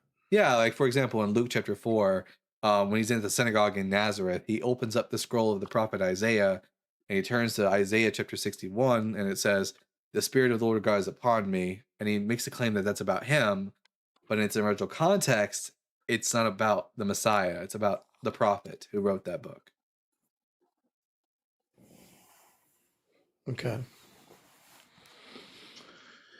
Was he trying to, in your mind, fulfill a prophecy with that? Reading that, it's reading himself into it. Oh yeah, was he trying to read himself into the Bible? Maybe. That's what I'm saying. Yeah, the historical Jesus may have believed he was the Messiah and may have thought that he was fulfilling prophecy. Kind of like David Koresh, who was that cult leader. David Koresh thought he was fulfilling prophecies, reading himself into the Bible. Same way, maybe Jesus could have possibly been the same kind of person. Okay. All right. How does that? I guess Jesus, from your standpoint, him just being a man, or the idea that Christians believe that he's the divine Son of God. How does that hurt you in any way that somebody would believe that? Well, the question on the board is not whether or not Christianity hurts me, although it definitely hurts people who, for example, have uteruses. There are lots of women who cannot get abortions because of Christians trying to legislate their personal beliefs into law. Coach, just FYI, they use the Bible to say that women should be lesser than men, and in some extreme cases say that they could marry children. I've seen this happen from priests. This is like a very common phenomenon. In fact, they use the Bible in America to promote antebellum slavery. They quoted that. So these ideas and thoughts are consistently harming people all the time, especially the LGBTQIA+ community as well. Right. So, yeah. But Very this is harmful. but this is a bit off topic because the question really at the end of the day is whether or not Jesus is alive, not whether or not Christian religion is harmful to people. Right, and I'm sorry to veer off. I'm just trying to get the context of you know where we stand and why we think that. Now I do I'll be very clear with agree. you. The reason I think that Jesus is dead is because no Christian has ever given me a good reason to think otherwise. Right. Well, I do for the sake of our conversation. And I know them. I see them every day. I talk to them every day. I'm a Christian myself, but the majority of Christians I mean, that when I was 5, I talked to my imaginary friend every day too. yeah. Well, Dalton, I think he's being genuous. I mean, respectfully, I I know I you mean, I'm think surrounded. that you talk to Jesus every day, but like that's not sufficient for me to believe that the guy isn't actually dead. Well, I mean, I haven't said any of that yet. I was just going to say that, the majority of Christians that you hear with a voice and that you see presenting this gospel from their point of view don't know the scripture, and they don't come at non-believers with love, and they do force ideologies on others and turn most people away than people towards Christianity. I see that, and I mean, I've witnessed it, my entire life, and have tried to live as a failure, a Christian life opposite that, loving those around me. Yes, this is, I mean, and that's all very nice, Coach. But at the end of the day, yeah, but I'm just saying, I really just want to know I'm just if you have any good reason for me to not think that Jesus is dead. well, if obviously you don't believe the New Testament or the Scripture itself to be true. For good reason. You don't. Is that correct? Yeah, for good reason. Okay. Did you at one time? Yes, I was a very, very adamant Christian. Well, what changed it? Reading the Bible. I mean, like more than that, just more than just you No, that's reading it. it yourself. What? No, that's it. I read the Bible. I learned the Bible. But you believed it before you read the Bible? Yeah. But what made you believe it without reading it? I was raised in it. And I heard Just argument. just and socialization. I heard lots of apologetics in order to defend Christianity that at the end of the day weren't very good arguments, and I just believed them because when I was younger I was more gullible. But as I got older and I started You just took learning people's word for it. and as I got older I started learning about critical thought, and then also learning to read the Bible in its original language and context, it became quite literally unbelievable. Right. So skepticism, which is a good thing, led to you to that conclusion. Being a skeptic, you want to search for the truth, and sometimes, you find it. Sometimes you don't. Sometimes you find it and it hurts because it changes your whole self. It seems like that's what happened. No, my transition from Christianity to atheism was pretty smooth. I've never been emotionally attached to a belief system, and I've only ever been attached to the idea of truth. So whatever was demonstrated to be true, that's the thing that I loved. Coach, why do you think that it's an emotional argument when you haven't heard it and he's consistently told you that it's not? Why do you make assumptions when we're telling you directly against that? Like, why do you assume that? Well, I didn't assume. I was just asking if it hurt. Because it hurts me hearing the story. It was So quite it it was hurts really great for me. Yeah, well, I didn't feel that. Like, my story's a little different, but after I started to read the Bible and the atrocious things that it says about women consistently, but both in the Old and New Testament, and then condemned me for not believing, even though I thought I was doing the right thing and being a good person. Like, I don't know how you get this story, and read things like Jeremiah 19:9, Deuteronomy 21:10 through 14, Exodus 20:17, where literally God calls women property.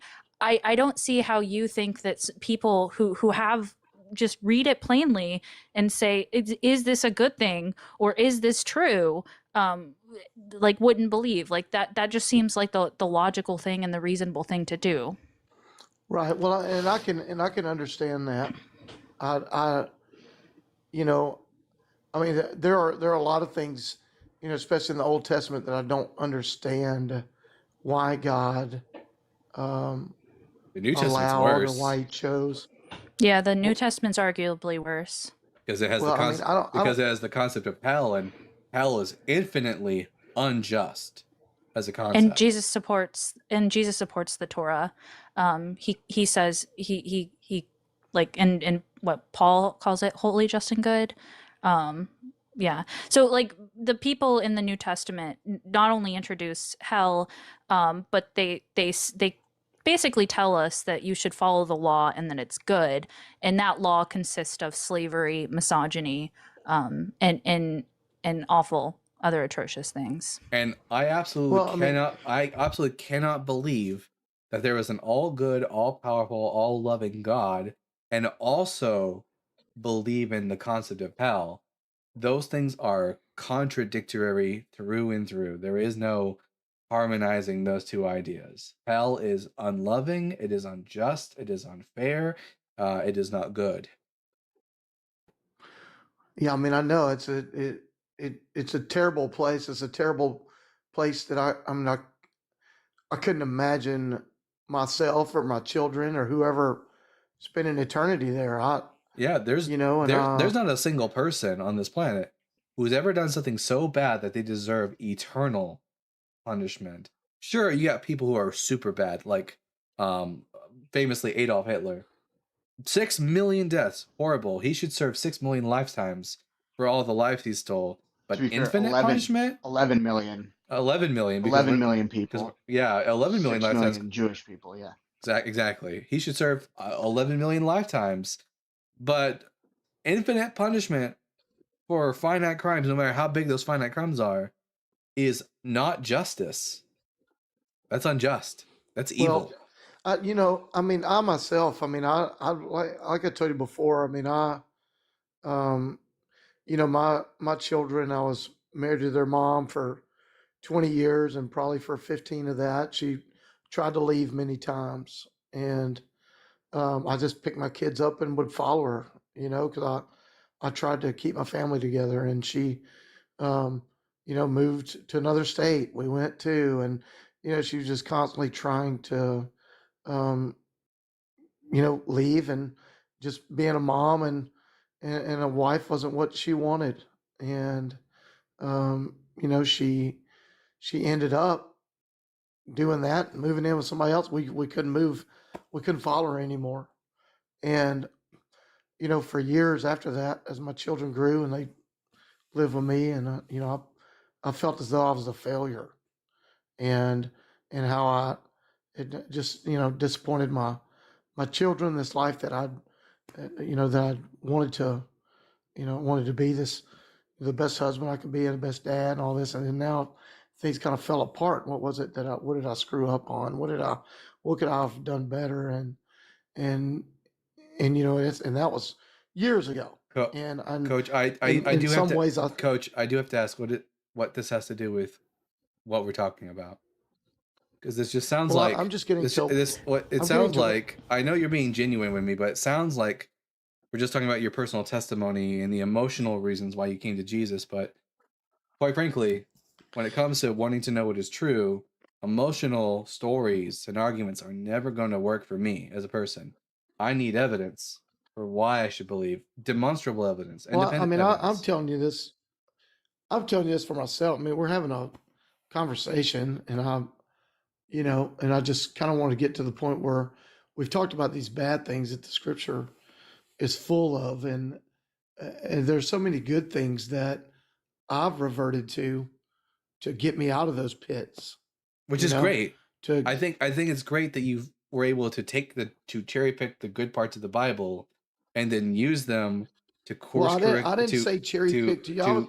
I course haven't correct. been Well, disrespectful to wait you one though. second. I'm not. That's just the fact. And you use the good parts of the Bible to course correct your life, and I'm glad to hear that. I'm always glad to hear when people get their life in order and all that kind of stuff. But I want to know why I, as Dalton the Bible guy, should believe that Jesus isn't dead. Yeah, but I wasn't disrespectful to you and saying anything about you cherry picking parts of the Old and New Testament on how Because I evil don't. God is, and Because I don't cherry pick the Bible. well, I mean, you did. You chose that. You I'm didn't say willing to say anything that good. God. I'm willing to say that God can do good Hey, things hey, and what? bad things, like any person does. Because that's how But God's you at. didn't say that before. Hey, hold on, Coach. When Brock Yeah. Turner graped the girl behind the waitress, the trash bin or whatever, are we required to say good things about Brock Turner? I don't know who that is. I don't. He was a rapist. Well, why is it that when he's a rapist? Well, no, I mean, that's wrong. I mean, Yeah, but when we bring up Brock Turner, do I have to also bring up like, wow, he was an A student? Dumpster. Thank you, Ashley. no, no, definitely So not. so why did I just cherry pick about Brock Turner's life in that situation? No, you didn't. But he mentioned that Okay, when so I brought up good I things. when we bring up all the horrible things, we're not required to talk about good things that God does. Because allowing for grape is just bad. It can stand on its own. Let's say, Coach Brown, that you But were do you understand when Coach I brought Coach up? Brown. You know, Let's say can I- let's say you were friends with a guy who was a rapist. He raped a woman, and yet he Right. was also good to you and helped you through and get your life back together. I'm not cherry picking when I point out the fact that this guy is a fucking monster. Just because you think Well, he may that's have right. helped, It doesn't just make it because any better. just because he did good things to you and may have helped you doesn't mean that they're not a fucking monster. The God of the Bible is a monster, an evil ass God who does good things to the people who bow down and suck his dick. He's only good to those who are good to him. Everyone else literally gets to go to hell.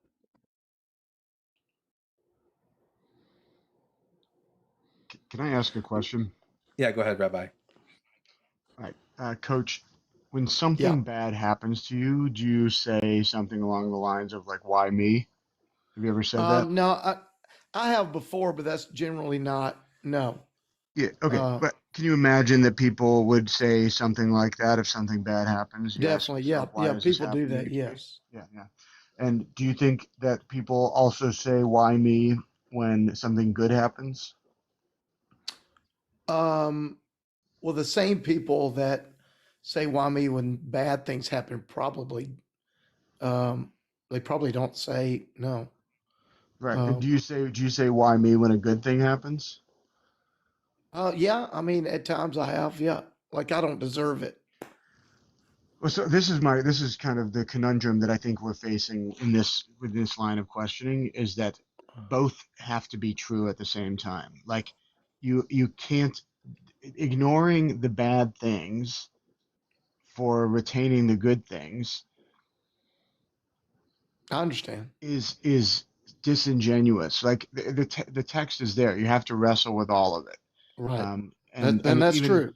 right, and Isaiah 45:7 says that God creates peace and creates evil. God creates all of these things. So Yes. if you're coming through this lens, then you have to be able to hold the fact that you have to be able to hold both of these truths at the same time.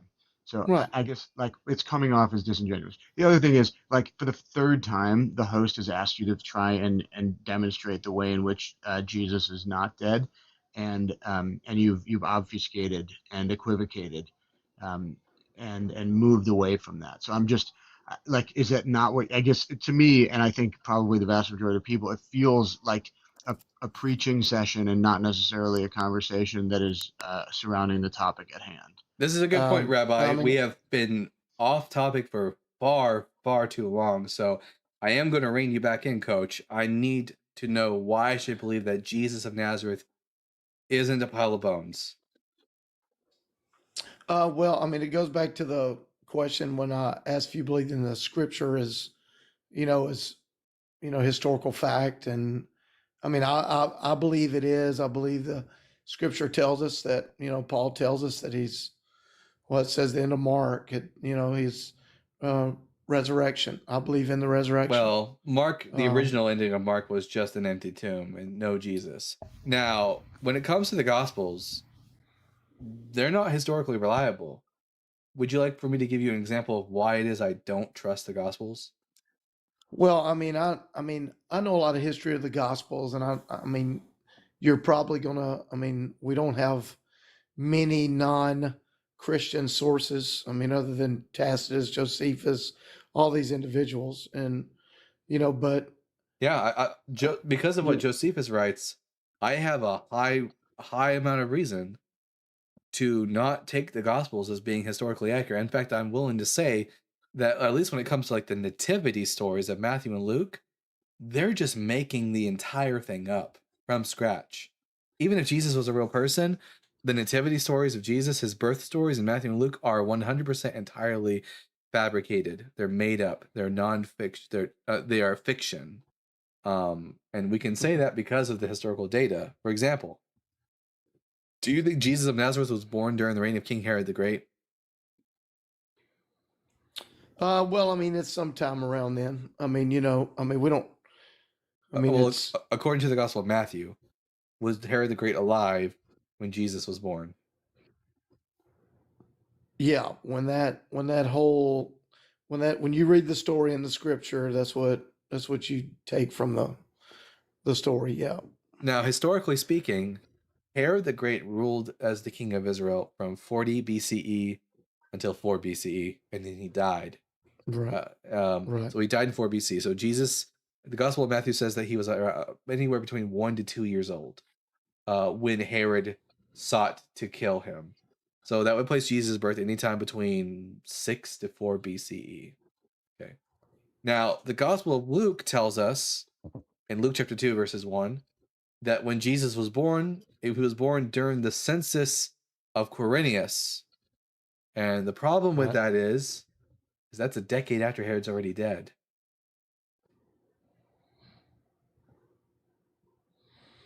Okay, yeah. I mean, I don't know the analytics of the exact dates, and I mean, I know it's around the time. Like the only reason the census of Quirinius ever took place in the first place was because of Herod's death. When Herod died, his kingdom was given to his 3 sons. Archelaus got the region of Judea, where where Jerusalem is located. And he was so bad at his job, the Romans fired him, got rid of him, and then they annexed that whole region of Judea to Rome. And then as a result, the people of Judea had to be taxed. And that taxation is the taxation of Quirinius. Jesus can't be born. It's like making the claim that that I, the Bible guy, was born in 2006 under under George Bush, and that another book says I was born 10 years prior under Clinton.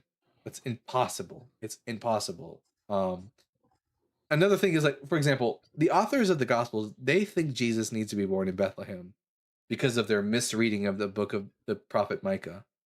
But Jesus wasn't known as Jesus of Bethlehem. He was known as Jesus of Nazareth. So they have to invent a reason why Jesus was born in Bethlehem. And the way they get to that conclusion is completely different. The Gospel of Matthew, Jesus lives in a house in Bethlehem. He's around 2 years old. Him and Mary are living in a house in Bethlehem. That's where they're from. The only reason they end up in Nazareth is because they have to relocate in order to flee from Herod and then Archelaus. In the Gospel of Luke, however, the reason Jesus is born in Bethlehem is because he's originally from Nazareth, and they only go to Bethlehem for a short time, and they don't even have a house. Jesus is born in a manger, and he's born there, and then they return home to Nazareth after that. No flight to Egypt, no resettling in Nazareth. They're just from Nazareth. This is exactly what I would expect from a text that's simply just making up stuff about Jesus, instead of them being reporting on true historical facts about Jesus.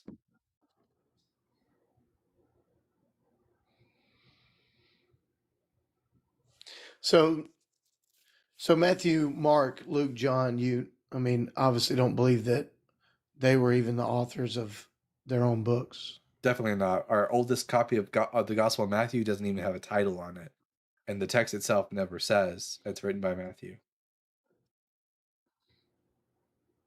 Okay. Well, that's what I got, man. I mean, And Go coach, ahead. if you want and where we're getting this information from or anything like that, we will provide that for you.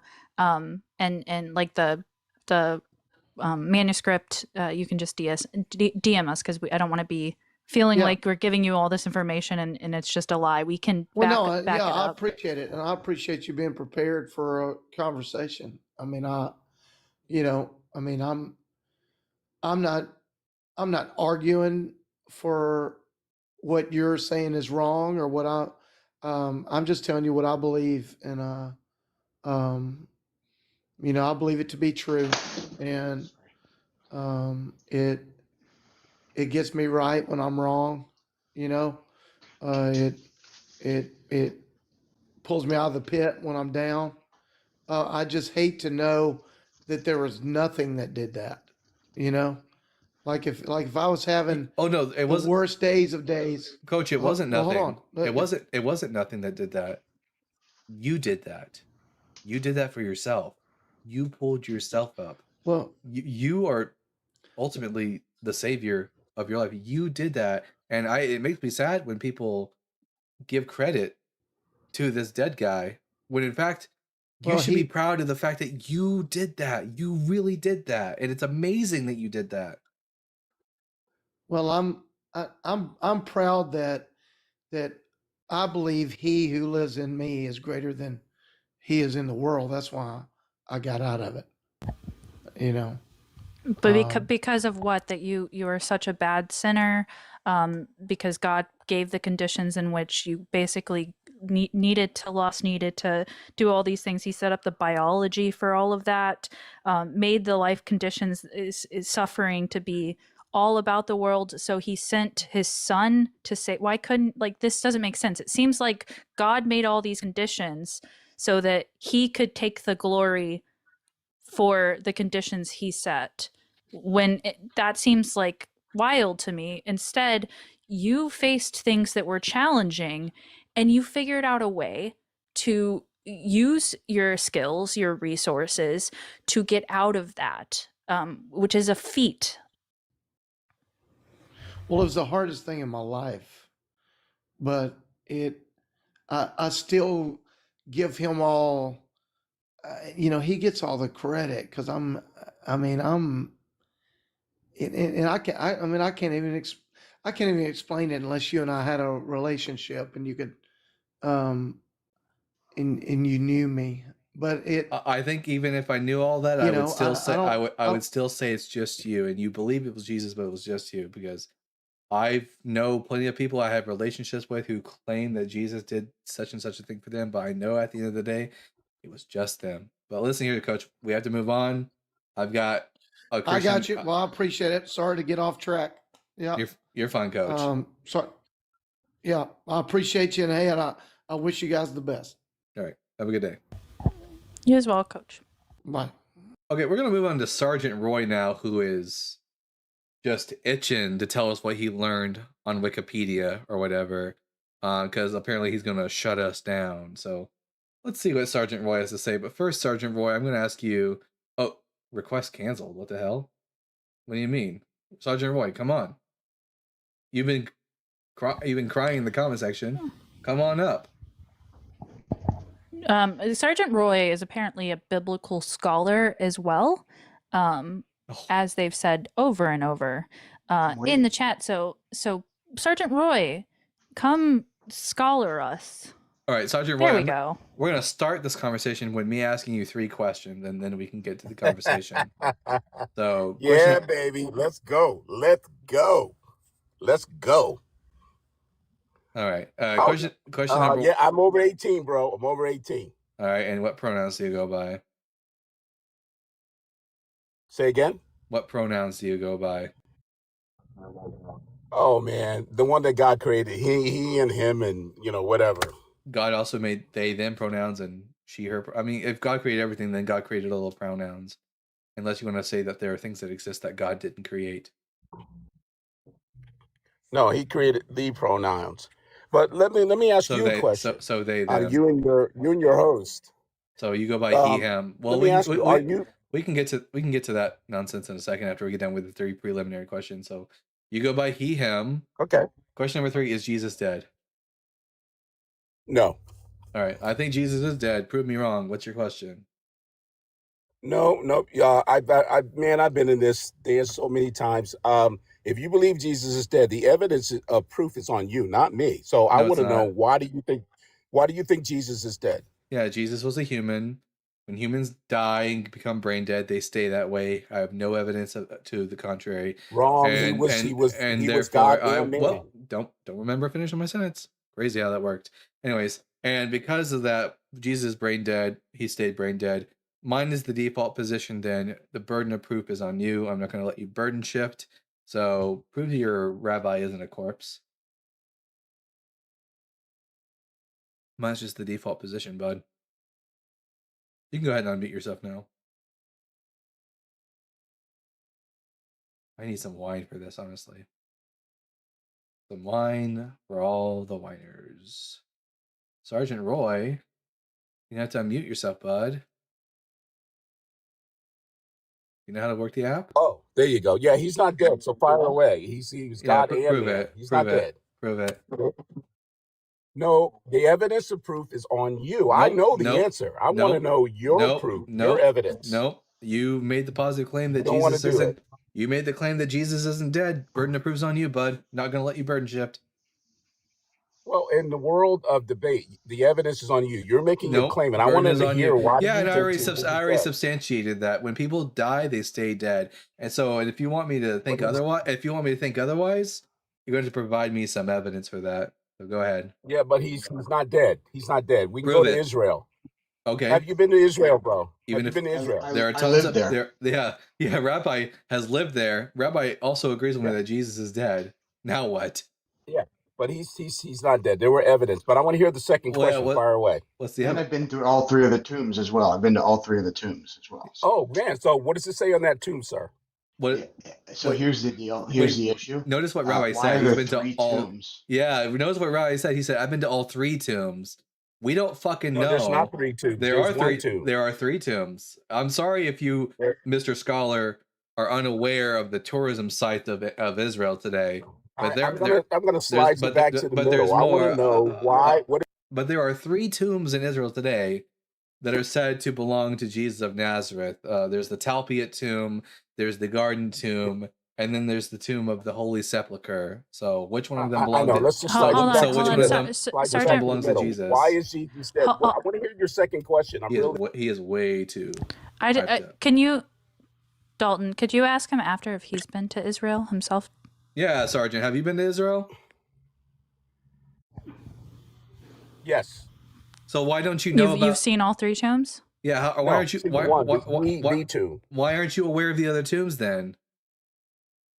I just named them up for you. The Talpiot tomb. Oh, I've heard of these. The Talpiot tomb, the tomb of the Holy Sepulchre, and the Garden tomb. Which one of these belong to Jesus? I've heard of those. Those are just which one of theoretical. Which one of these belong to Jesus? Again, very slick, very slick. But I'm asking you, Which was God? Which one belongs to? No, I'm not going to let you move on. Which one belongs to Jesus? Man, the one that says he's not here. And so if I write something down on a tomb, it's true. Yeah. Wait, in English, they said. Does it say in English? Not there. Who wrote this and when? The Christianity is not based. Oh, so you think it's about academics here? So which tomb is it? Is it the Garden tomb, the tomb of the Holy Sepulchre, or the Talpiot tomb? Which one are you talking about? I'm asking you, is this about academics? No, I'm asking you. Which tomb did you visit? Yeah, I want to know which tomb you visited, or else I can't fact check you. Is this about academics? Yes. Which tomb? Which tomb did you visit? Jesus fuck. I'm trying to tell you. You'll just tell me which tomb you visited. Was it the It's Holy about revelation, bro. Was it the Holy Sepulchre? Was it the Garden Tomb? Was it the Talpiot Tomb? Which tomb did you visit, or else I can't fucking fact check your claims? You got you got Wikipedia up and I love how he was whining and crying in the comment section about how he was gonna shut this down, but he doesn't even know which tomb he went to. The problem is that Sergeant was in the comment section saying he could come up here and fact check us and all of this in the comments, and now he's just up here burden shifting and legitimately saying that it's the proof is on us, and like I don't understand what he's not getting. If you claim in the comment section that you have all this information and you can't answer simple questions, I'm not going to believe you, and neither will the audience. well, that's your So tell us again. By the way, this makes- So I'm gonna keep asking you until you answer, and I'm not gonna stop asking you, Sergeant Roy. Which tomb did you go and see? I'm gonna tell you again. The one that says on the door, he's Which not is here. which one? Which is which one? You tell me. What do you think that is? So you don't know. You don't know. Can you just name the I have a site? prediction here that- Name the site. Was it the one inside the garden? Was it the one inside the church, or was it the one near Bethlehem? Which one was it? For fuck's sake. I'm asking you. Just tell me, was it in the garden, in the You're church, or wrong near here. Bethlehem? No one gives a shit what you have to say until you answer this question. Which one? Which tomb? Maybe it was the Triune Tomb. I know you want a nervous laugh because you're getting This is a good joke. you're getting absolutely dog walked on this live after running your mouth in the comment section. But you can't even fucking tell me which tomb you went to. Embarrassing. Was it the tomb that was in the garden? Give me The tomb that was in the church, or the tomb that was near Bethlehem? Which one is it? dude, you keep muting me. Yeah, because you won't Muting fucking me. answer. So answer the question. If you can't answer questions, I don't want to talk to you. Well, you can't talk to me because you don't have the knowledge. You got to be safe. Says the guy who It's doesn't by know. revelation. Says the guy who doesn't even fucking know that there were 3 tombs in the land of Israel. Fucking idiot. Sergeant, didn't you have a TEDx? Didn't you have a TEDx about a TEDx talk about bringing in people and bridging people together and finding common ground and putting away presuppositions and that sort Oh, of you thing? Googled me. You Googled me. You know, the gospel's about The laughing is getting Yeah, on my they're nerves. is Sergeant, like, this isn't a good look. This is on the internet, and now we know who you are. Like, this isn't gonna disappear. You're honestly like coming off as like really like out there and like Ignorant. it's not a Ooh, good scared. look. I'm scared.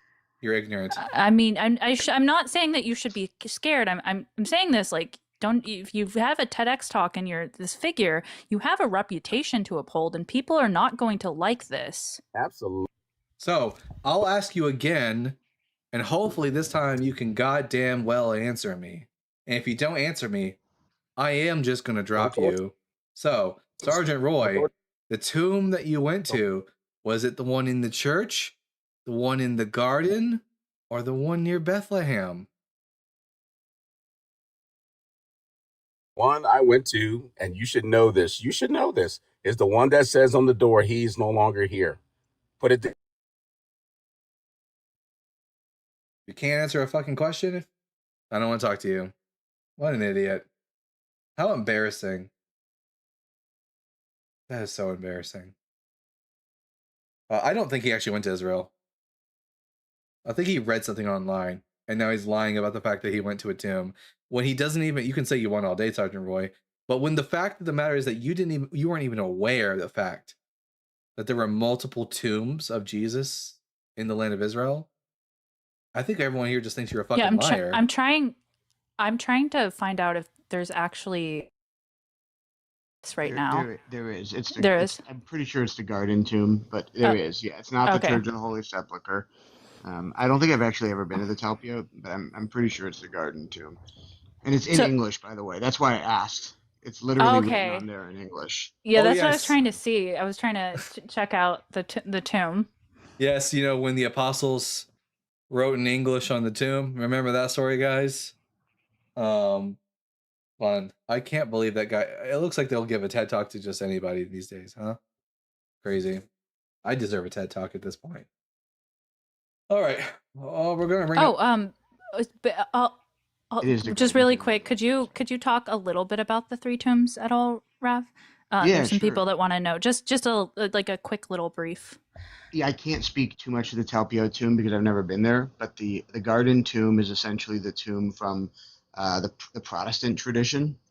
That's the tomb that's established and maintained through the Protestant tradition, and the Church of the Holy Sepulchre is so the Greek patriarch is the Orthodox patriarch is essentially the person who owns that. By the way, the Greek Orthodox Church owns the most amount of property in Israel Yeah. as a single institution. It even owns the land that the Israeli government sits on, just like so you're aware of like how powerful the Greek Orthodox Church is. And the Church of the Holy Sepulchre is it's this kind of really interesting area. It's in the Old City in Jerusalem, which is weird for a tomb, right?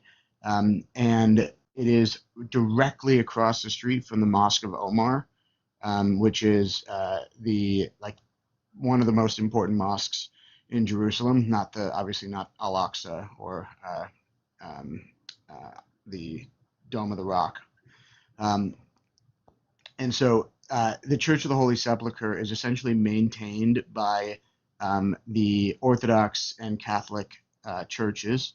Yeah, truly, it is absolutely gorgeous. So there's this giant church, and then there's a church within the church, which is the sepulcher itself, the tomb itself. And there are these different churches throughout the church. So if you look at that kind of cool looking building inside of it, I don't know if you can point to it there. Yeah, that kind of wide angle fish lens right there. Yeah, that is the tomb itself, and you can go inside of it. And like once a year, they bring out like a flame that is supposed to be brought out throughout the world. And then if you go scroll over, there was that kind of like little lanterns sort of hanging over. Yeah, By the to way, the left. By the way, this is the event that Rabbi is talking about, where they the holy fire. Now the And then lamp. that right there, yeah, up to the right. The one, down to the left a little bit. Up where she's kneeling in front of it. This. Yeah, that is where. Actually, if you go to the other one where she's kneeling with the red and with the blue pants, up just a little bit. Yeah, that one right there. So that is essentially that's where the body is brought down from the cross, according to their tradition. And then behind it, look, I don't agree with anything that's being espoused that I'm saying. It is truly one of the most beautiful places that I've ever been inside. That mural on the back. 100%. I think we can all agree that if any one of us were to walk into the Sistine Chapel, beautiful, even though we don't agree with the content. Yeah, beautiful architecture. The mural that's behind is a mosaic made of glass that is less like a centimeter by centimeter squares, and it's like unbelievably detailed, incredible. And all of the different branches of Orthodoxy and Catholicism argue over everything. And if you were to look up the ladder of the Church of the Holy Sepulchre, it was moved an inch, and it became like an entire lawsuit between the churches to determine who was allowed to move something. It's so contentious within their church. And anyway, here is the Garden Tomb, and here's the sign next to the Garden Tomb, written in fucking English. Jesus Christ on the door, declared with power to be the Son of God by the resurrection from the dead. Romans 1:4. So this text was written, obviously, by English-speaking Christians at a much later time. This is no more evidence for the resurrection of Jesus than just a guy on the street yelling that Jesus is resurrected. Like, this isn't evidence of anything. This is just another claim. Just because it's written in stone doesn't mean the claim is more true. Now, the Talpiot tomb is not one that people know a lot about, but the Talpiot tomb was excavated not too long ago, I think in the 1980s, and it contained an ossuary. And for anyone who doesn't know, an ossuary is a bone box. Basically, in ancient Israel, they would, wrap the dead in linen, like what you see in the resurrection stories. And then after a year, after the body's decomposed and all that's left are the bones, you gather the bones and you put them in a box. And the box is called an ossuary box. So this cave, the Talpiot tomb here, contained a few different ossuaries. One of them was an ossuary for someone by the name of Yeshua Bar Yosef, or Jesus, the son of Joseph. And whether or not that's the Jesus of Nazareth or not, Oh, yeah, I remember that. you can't really know for sure. But it was like if it scratched is, onto the lid. yeah. Was it like scratched onto the lid? Like not like, sorry. Well, yes, it's but it's written on there the same way that all the names are. Like most people back in the day weren't really all that literate, but they would learn enough to be able to write the names of their loved ones on the ossuaries. And this one had Yeshua Bar Yosef written on it. But the problem is that there's lots of Yeshua was a very popular name in the first century. So was Joseph, and maybe it's Jesus of Nazareth, maybe it's not. If it is, that means we literally did find the body of Jesus of Nazareth, and it got properly, and all the bones in these ossuaries were given proper burial before the ossuaries were taken back to the Israeli Museum. By the way, By the way, that's where the phrase "and he was gathered with his kin." That's where the phrase "he was gathered with his kin" is referring to, as the gathering of these bones into the ossuaries. Yeah, you keep all these ossuaries in one. There's also a Mary Omne in there, which is a variation of the name Miriam or Mary. There was a Yosei in there, which in the Gospels, one of Jesus' brothers' name was Yosei. So this has led some people to believe that this was the family tomb of Jesus, but it's up in the air. It's not good evidence either for or against it, but it's just interesting. So there are at least 3 tombs of Jesus in the land of Israel that are believed to be him. And well, I'd say the best one has the best likelihood of being the family tomb of Jesus, the Talpiot tomb. The other ones, we have literally no reason to think they belong to Jesus. Like none whatsoever. Craziness. Okay, I'm gonna read some super chats and then we'll bring in Breezy from Dr. Brian Peck with the $2. Is it taking an L or non-consensual T-pose? Did Jesus take an L from the Romans, or did he take a non-consensual T-pose? Both. It's funny. And then At Herbie Shun with the 10 pounds. Heading to bed now. The Christians could have brought me to Jesus, but then there was all the rude, arrogant, obnoxious, lying acceptance of disgusting behavior. So not this time, thanks, but no. I feel the same way, Herbie.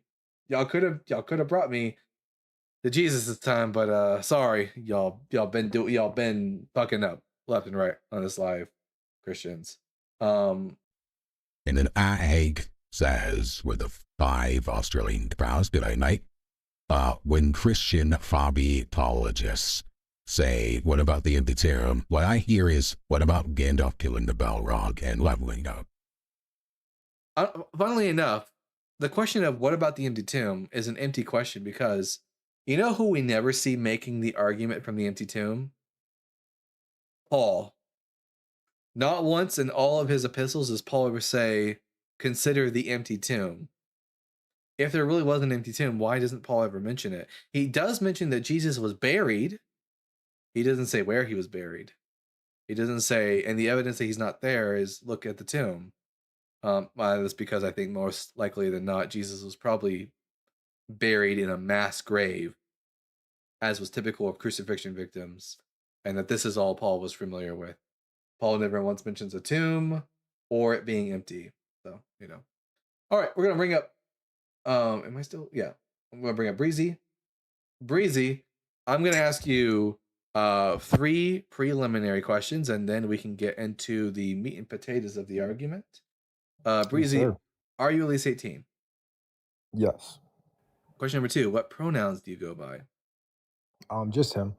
Him, all right. And then question number 3, Is Jesus dead? No. All right. I'm Dalton the Bible guy. I think Jesus is dead. Prove me wrong. Okay. For sure. If I may, so you don't believe in God, right? At all? I don't, but even if I did, I would still think Jesus is dead. Like if I was a deist and believed in a God, I would still be saying this. Okay, for sure. Do you believe in anything supernatural, magic, witchcraft? No, but if I did, I would still need like good reason to think that magic is responsible for Jesus being resurrected. Okay. So if Jesus were to meet you in a dream, that wouldn't be enough evidence for you? No, because I've met Emma Watson in my dreams before. She wasn't really there Right. though. Okay. And if you were to write a paragraph down and put it in the Bible, and I were to recite that paragraph and say, God gave me that knowledge, you would still not believe in God, right? If you could recite word for word something that I wrote down in a Bible, that would be good evidence in favor that God is giving you secret knowledge. Do you want to run that experiment real quick? Yeah, well, I'm actually running that experiment with Mezzo this Friday, so you should join that. Let's do it right now. Right here, live. Can't do that right now. Gotta fast, my man. He just promo. But you should check out his live. Next Tuesday, I want you to go on fast, and next Tuesday, I want you to do your magic trick. I'm not going to write it down until you show up on the live. That way, there's no trickery here. I'm going to write down on my iPad. So, and I'm gonna okay, yeah, no, and I'm gonna say this. I appreciate you letting me on too, and I'm gonna say this real quick. I had to get confirmation first before even doing this with Mezzo. I know Mezzo's sincere. He had these few words for a while. I'm gonna see if I get that confirmation with yourself. But you could also check out his live this Friday. So yeah, Dalton can send it to me convince before you- you guess too. Yeah. If you're saying that will convince you, I would love to run that experiment through. It would convince me that you maybe got some magical powers that you're receiving from a deity. It would be a start. Okay, well, that's why I preface with, do you believe in? Yeah, okay, no, I understand. I can understand that. Yeah, that's why I say you put it in the Bible, because so it doesn't have any. Does it have to be Does it have to be in English? Nobody can manipulate or get it or access it. Does it have to be in English? Does it have to be in English? I speak a couple other languages, so. If I pick a random language, I mean, it doesn't matter what languages you speak, because if God is giving you the information, it wouldn't matter what thinking language. About Latin or Spanish? I'm not going to say. Well, if those two, then yeah, I would say yeah. Well, no, not those two, because it could be literally any language, and because God is feeding you the information, right? Then you should be able to. Hey, I like how you think, man. I like how you think.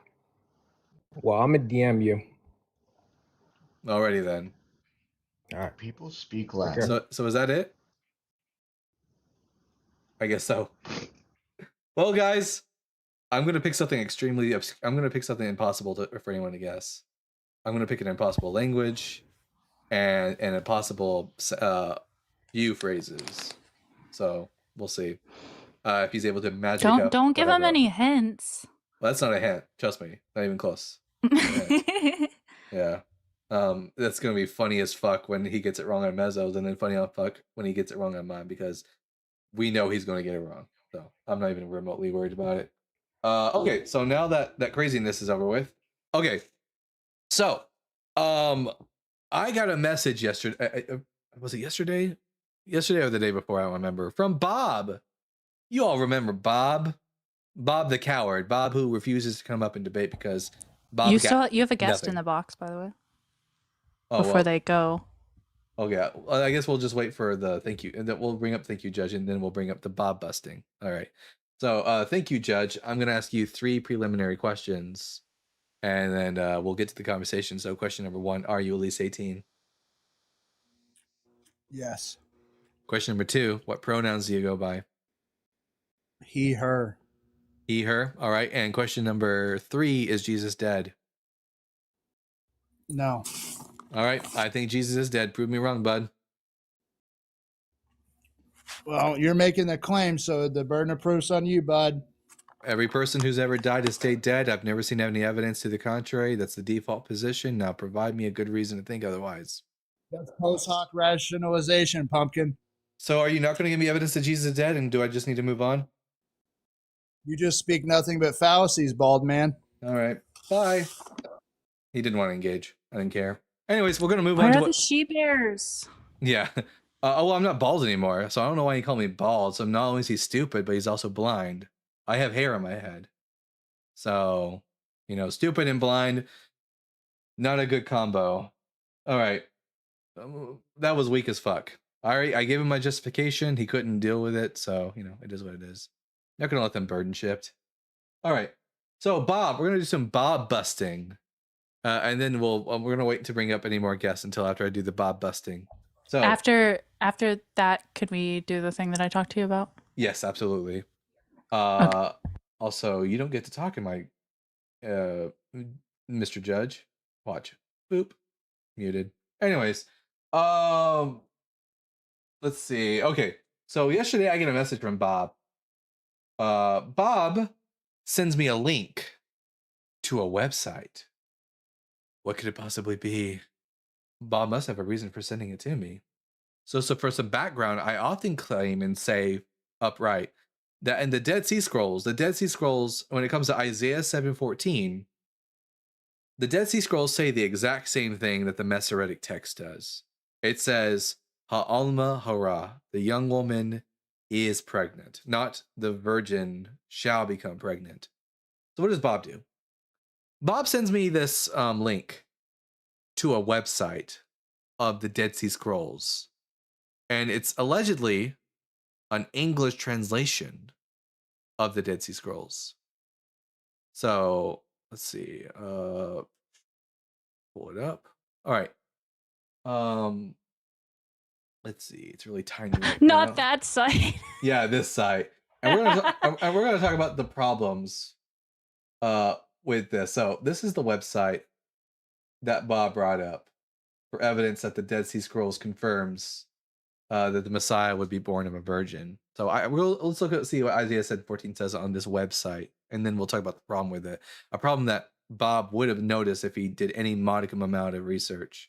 Isaiah 7:14 here says, therefore, Yahweh himself will give you a sign. Behold, the virgin will conceive and bear a son and shall call his name Emmanuel. Notice all the different coloring of text. There's different things. The red means that this is being so if the scroll is different from the traditional text, words in the traditional text that are missing from the text of the scroll are marked through and read like this. What about the black text? The translation to the left is based on the World English Bible. This isn't a fucking translation. It's the World English Bible that's been edited with the differences that they've noticed in the Masoretic in the Dead Sea Scrolls. Bob didn't seem to pay attention. This isn't a fucking translation of the Dead Sea Scrolls. This is the World English Bible with a few changes to it that they noticed. So the question is, what does the actual Dead Sea Scrolls say? Does the Dead Sea Scrolls say the same thing that the Masoretic text says? Ha'alma hara, the young woman is pregnant. Let's take a look.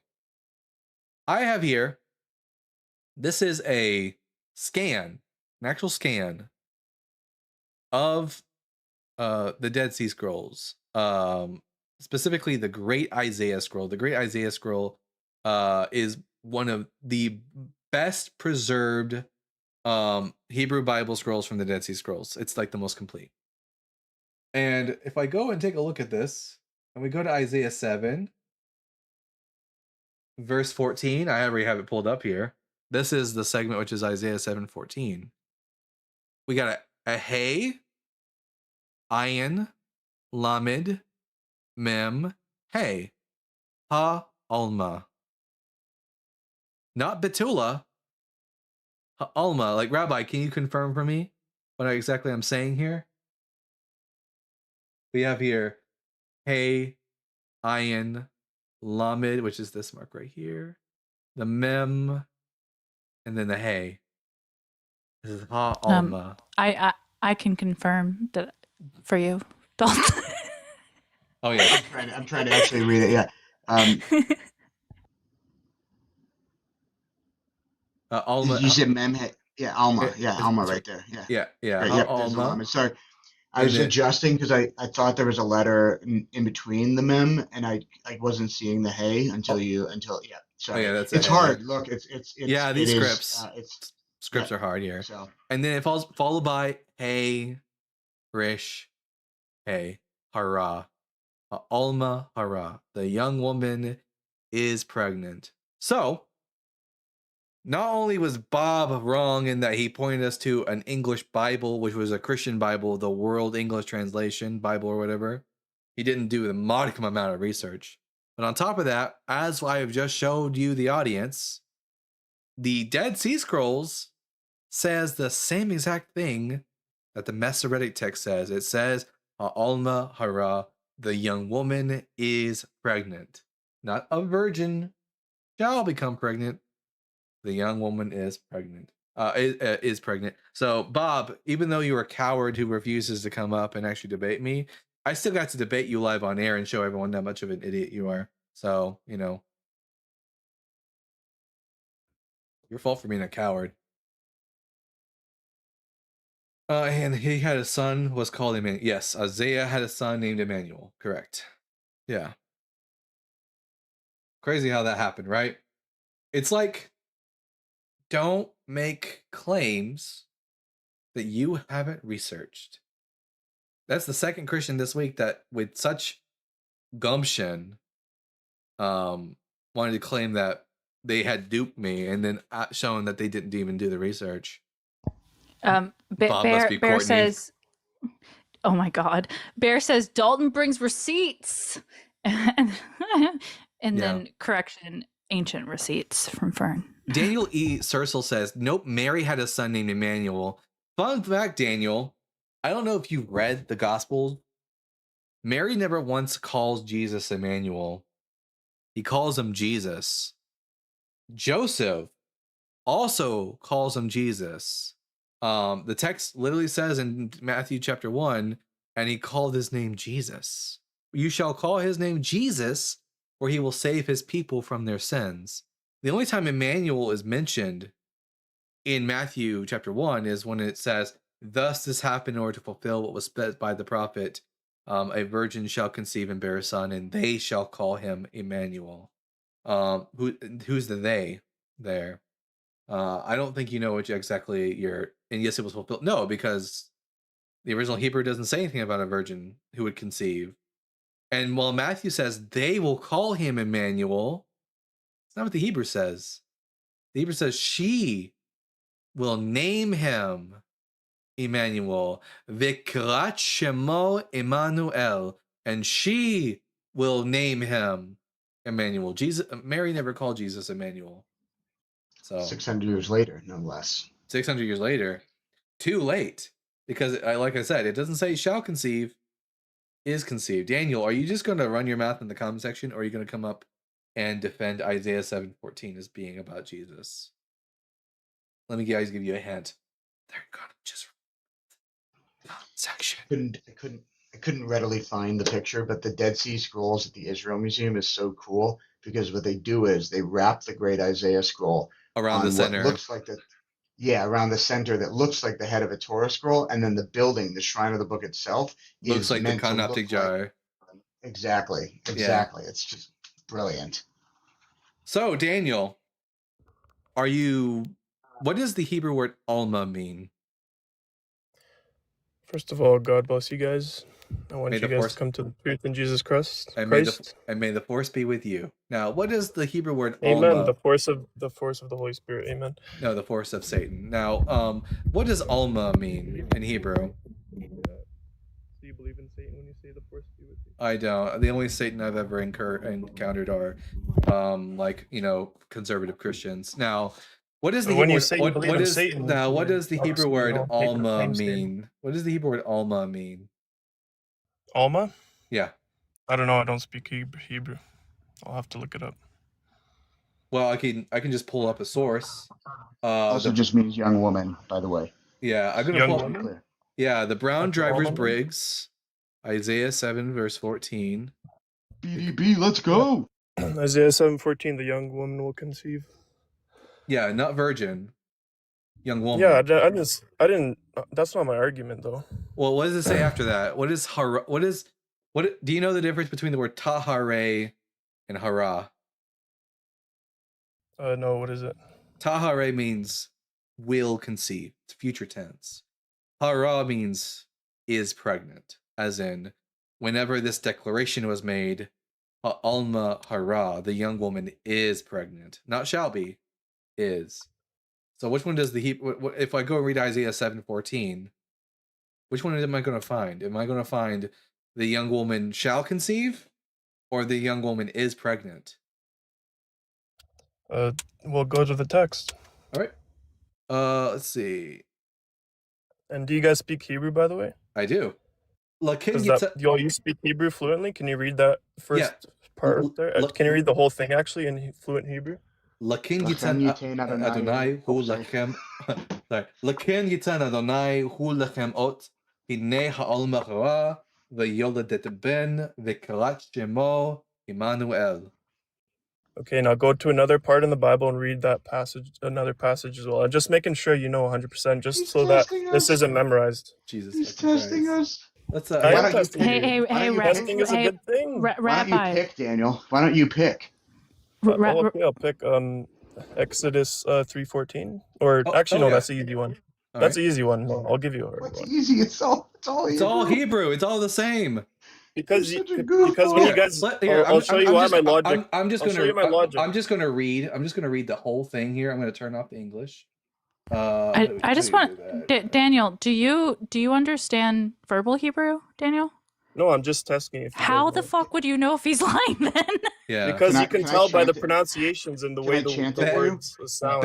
So if he's making it up, you can't just be making things up. Bereshit bara Elohim et hashemayim ve'et haaretz. Okay, but you just picked one that you might know. Well, I can just keep reading it. Do you think I memorized the whole chapter? You think I memorized the whole chapter? No, go to like Isaiah 62:1. Isaiah 62, fine. Jesus Christ. Amen. Jesus is Lord. Jesus. Fuck. Jesus. Lord of, you guys can laugh all you guys Lord want, but you guys are mocking Jesus. You guys don't have any respect. Lord of the Flies. Lord of the Flies. Lord of the Flies. The cries.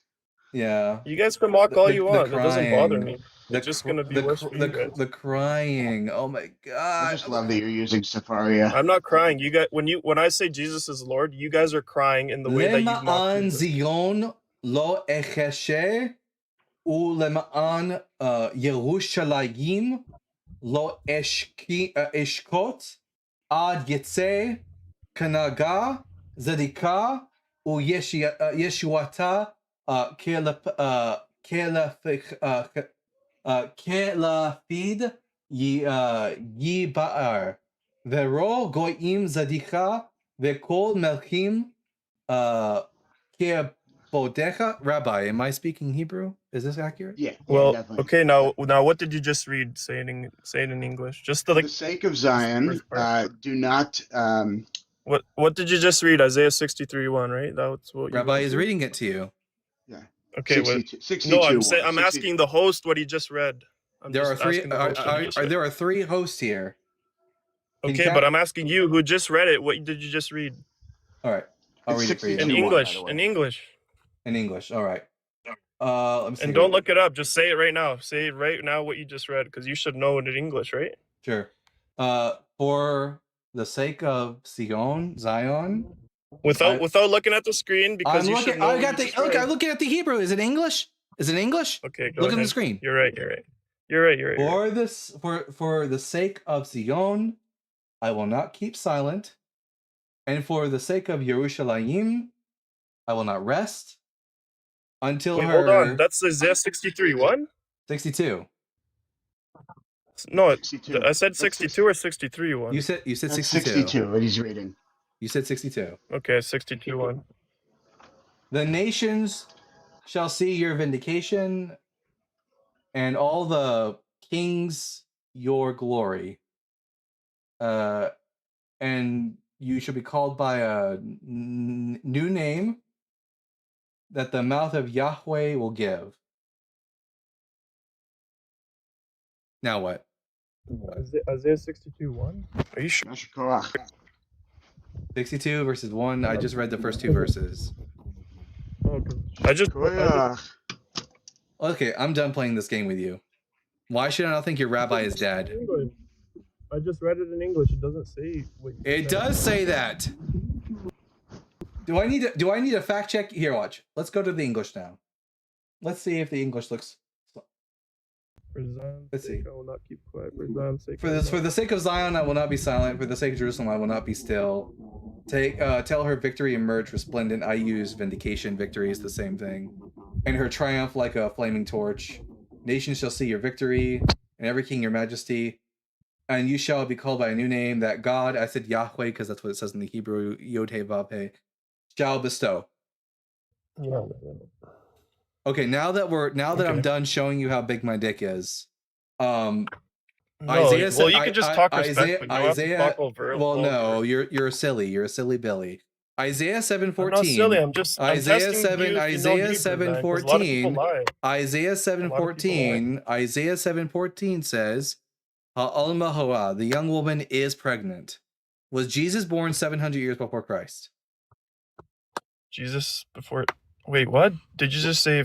Was Jesus Isaiah was born 700 years No, before was Christ? Jesus born in the 8th century BCE? No, Jesus was born in the Then first century. Then Isaiah 7:14 can't be about him because it says about this individual, Ha'alma hara, the young woman is pregnant, unless Mary's pregnancy lasted for 700 years, in which case, good for her. I mean, her back must be killing her. Then this isn't about Jesus.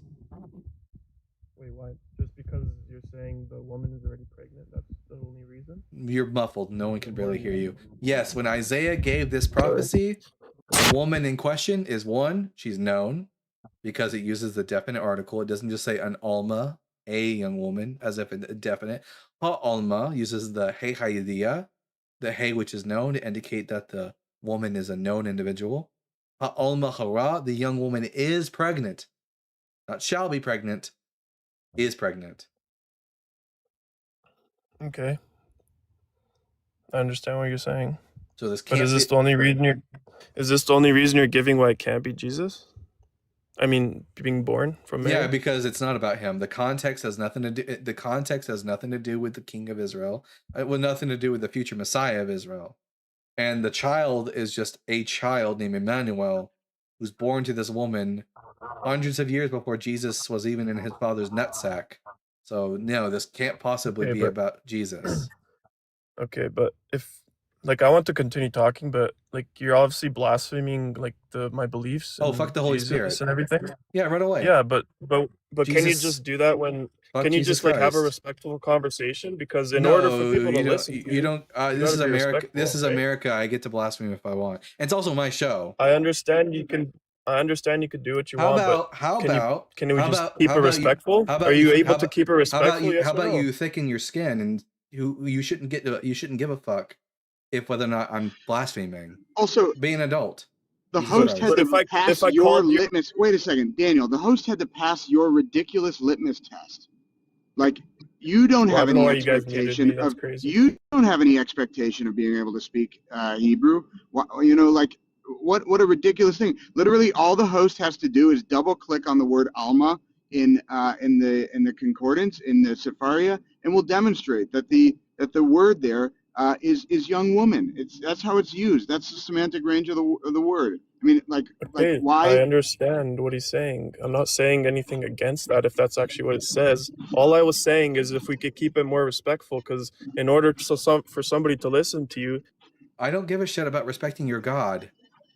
Oh my gosh. You guys keep muting me when I'm just about to finish. my point. Because all you're doing is here. Let me show you what I hear right now. Okay, good for you. I don't care. Translation.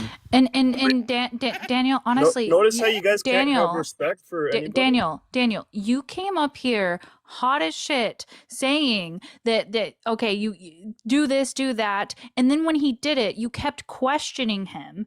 Like that's not a respectful thing. You didn't come up here saying, "Hey, I really am skeptical." that not- I am not finished fucking talking, Daniel. I wasn't finished talking.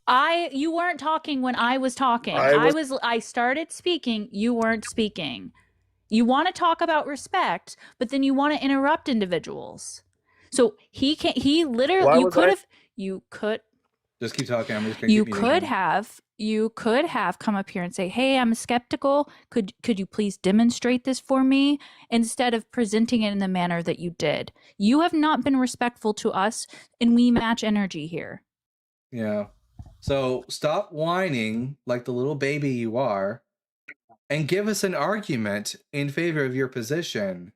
I'm not going to sit here and change out your bottle and change your diaper for you. I'm here to have a conversation with an adult who doesn't get all in a fuss just because I use strong language. Oh no, I said fuck. Oh no. I said god damn it. Oh no.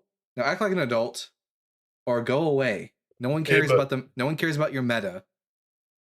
I am acting as an adult, but I could say the same thing about you guys. No one gives a shit about your meta. Give an argument or I'll just get rid of you. This isn't a conversation anymore. Bye. It wasn't a conversation to begin with. Yeah, it was a litmus test, which I passed. And he was just a big baby. That's all it was. He was talking shit in the comment section, and then he came up and shat himself on the live. Oh, Jesus Christ! I think he realized he wasn't going to win, so he had to try and win it with rhetoric, because he didn't come in with this respectful tone. He didn't come in seeming like he wanted to learn anything. If that's what you would like, then present yourself as such. But you didn't do that. Yeah. Also, we don't want your God's blessings. Thank you. Why are all these Christian men such fucking snowflakes? I'll never understand it.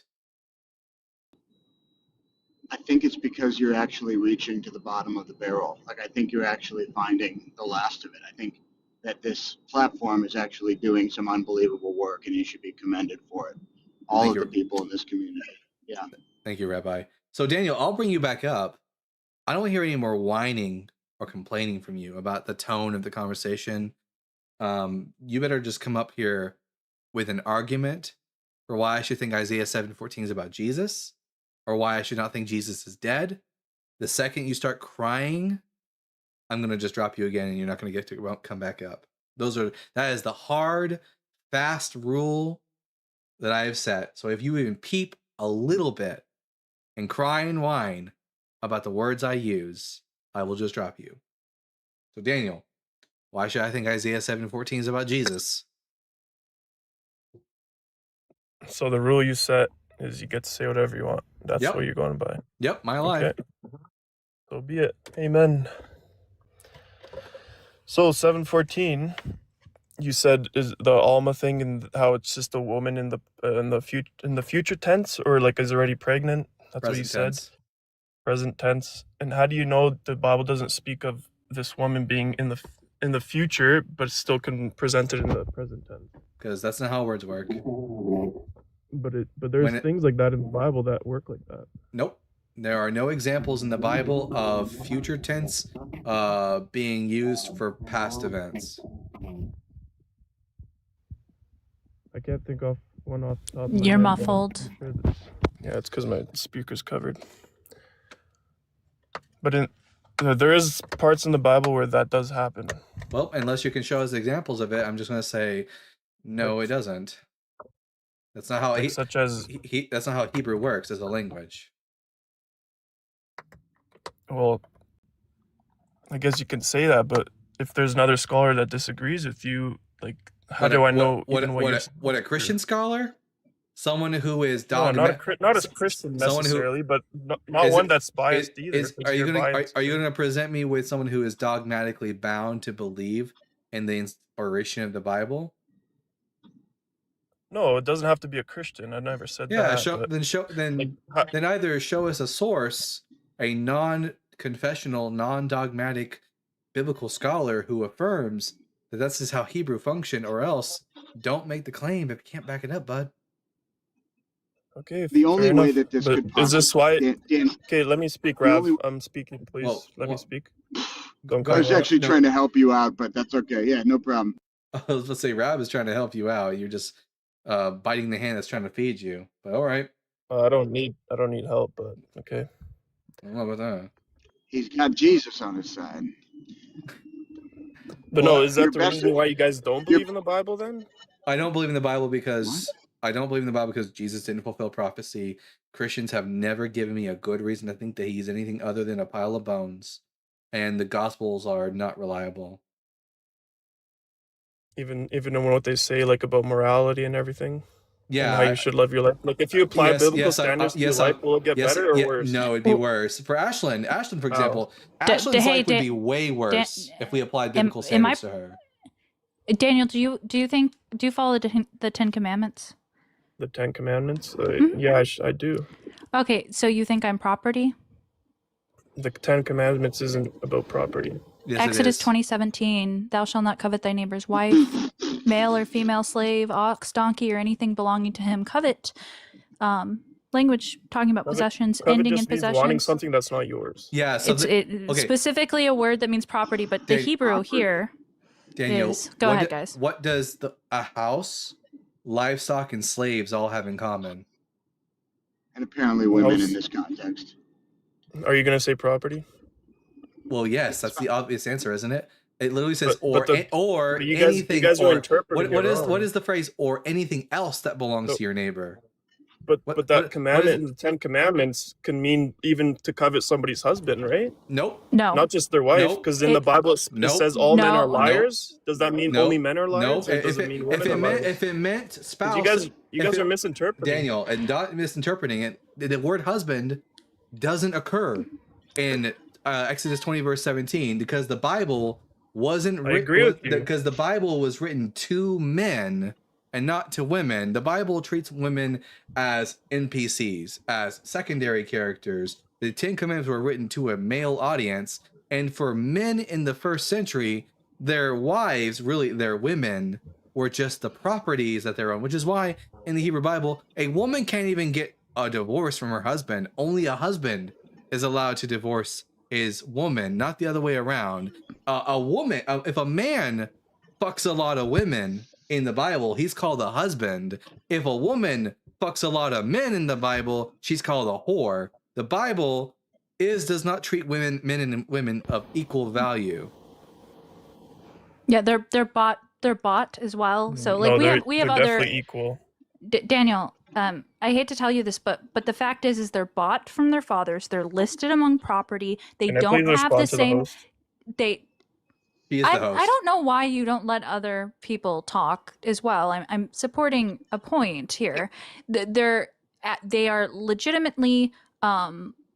God damn it! Now I forgot what I was gonna say. But yeah, in the entire position of it, they are framed in a way in which their autonomy, their consent is not granted in any sort of way, and it revolves around men owning them and passing them along to other men. In fact, when you go and grape a woman, it's only problematic if she is betrothed to another, or it's a crime against her father.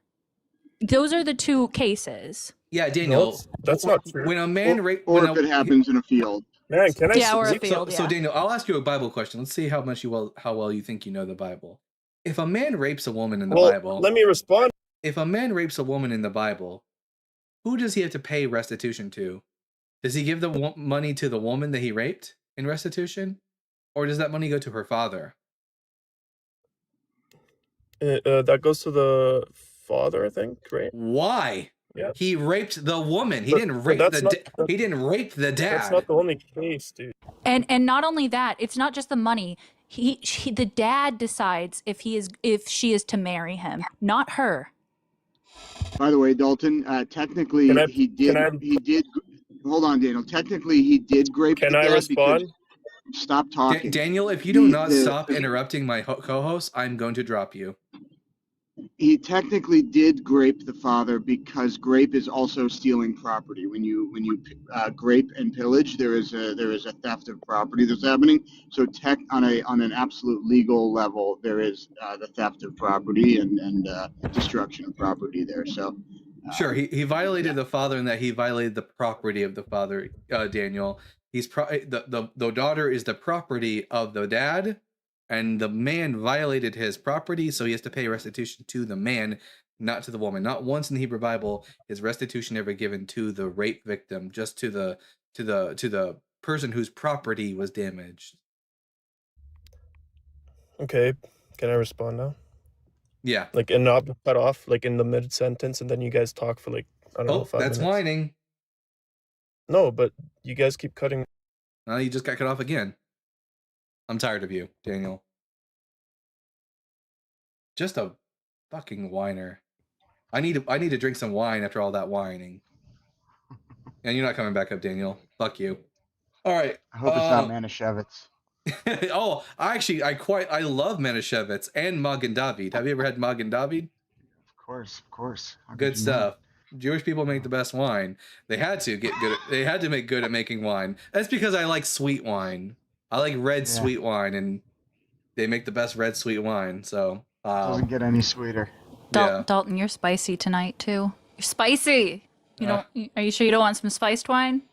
I need some spiced wine, some spiced for all the people out there who watch Hello from the Magic Tavern, some spiced potatoes.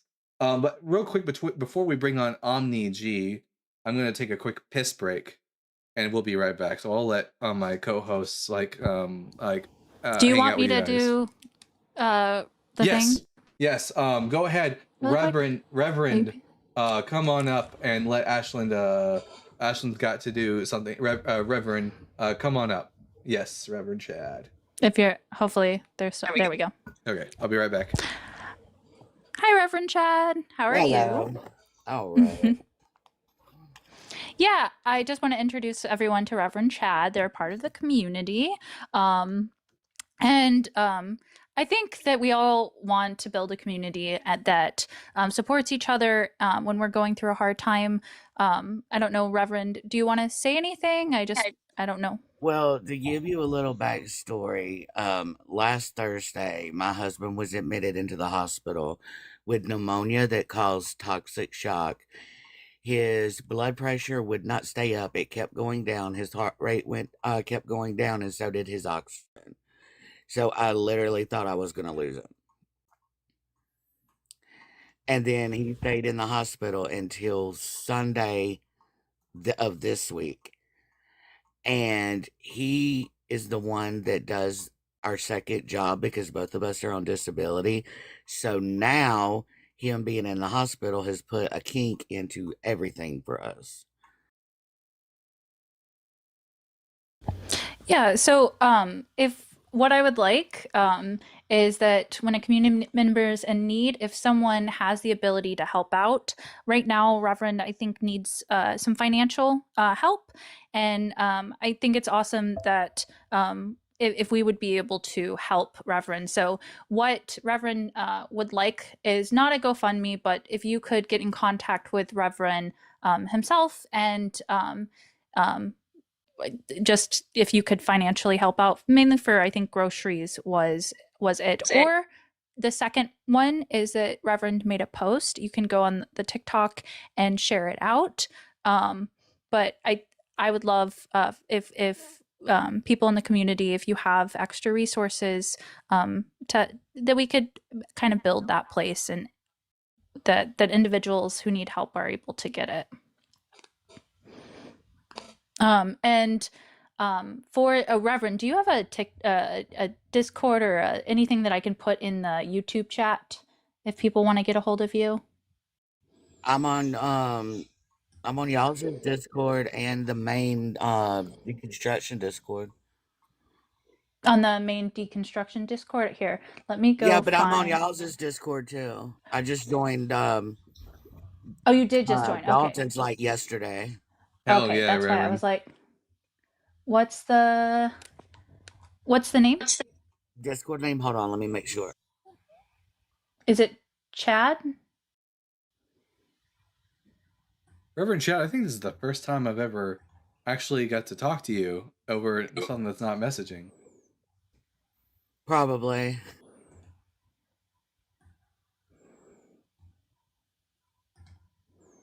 The Bible guy, someone get Daniel a It wambulance. should be Ashlyn Chad M. Gilbert 76, if I'm looking right. Yeah, do you by the way, I probably should have asked this, and Shodan asked a great question. Is this like a do you have like a PayPal, a Venmo that maybe I could post or something as well? I have those. I messaged you just a minute ago when I came back. That post that I posted today that you saw, TikTok took down, so I can't post my actual account. Oh, okay, okay. Then we can get So that in if the if they DM me, I can give them, or I can put it on Discord, but I can't put it on TikTok. Okay, okay. So yeah, DM and then I'll put your hold on, let me copy this. And I'll put your Discord name in the YouTube chat for anyone. Here we go.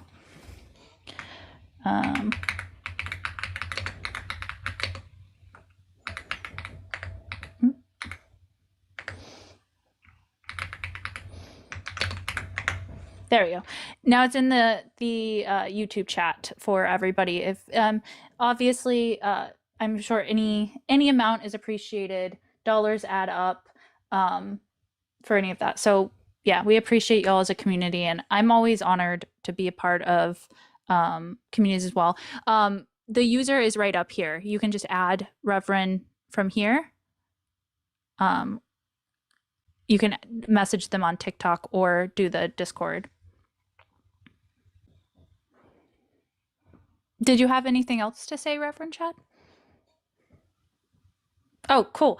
Yeah, they sent it to me. I'll also, if you want to, if it's easier for you than instead of direct messaging, I will, if you want to go to the Discord server or DM me on TikTok, or I don't know, on Facebook, not Facebook, I don't even have a Facebook anymore. On YouTube, I think you would have to just go to the the Discord aspect. So either method that you would like, I can send you the PayPal and all that information if that's something that you would rather do. So. All right, fantastic. I'm glad we can advocate for that. We're gonna bring up the last guest for tonight's live, Omni G. Omni G. I mean, if you want to get your super chats in, guys, now's the time to get it, and we'll read the rest of the super chats, whatever they are, after this guest. So, Omni G, I'm gonna ask you. You can destroy planets, but you can never destroy what I am, friend. You. What? What are you? I am the hope of the universe. I am the answer to all living. I am the light in the darkness. I am truth. You're a fool. That's impossible. And you bet your life on that. 48 minutes. That's all. Fucking Dragon Ball Z. In that brief time span, we Saiyan warriors have shattered our limits. Dragon Ball Z. Dragon these balls across your face. It's crazy. I was like, that's fucking Vegeta. I only recently started watching Dragon Ball Z. Like, I've never watched anime, like, to any real extent. So I just recently started watching Dragon Ball Z, and I'm on season 2 right now of the first season. Someone has time to waste. Yeah. When you're watching it, apparently, like, I have, there's like so many continuity things. I'm having to ask ChatGPT what is and isn't canon, so I don't have to waste my time. Yeah, but so far it's pretty interesting. Although season 1 is kind of sus. Anyways, okay. So I guess I'll just go ahead and read our last super chat for the live. Let's see. All right. At German Viking with the $2 donation. Come on, Dalton. Where is the only W Christians will get? Crying is the only W they can get.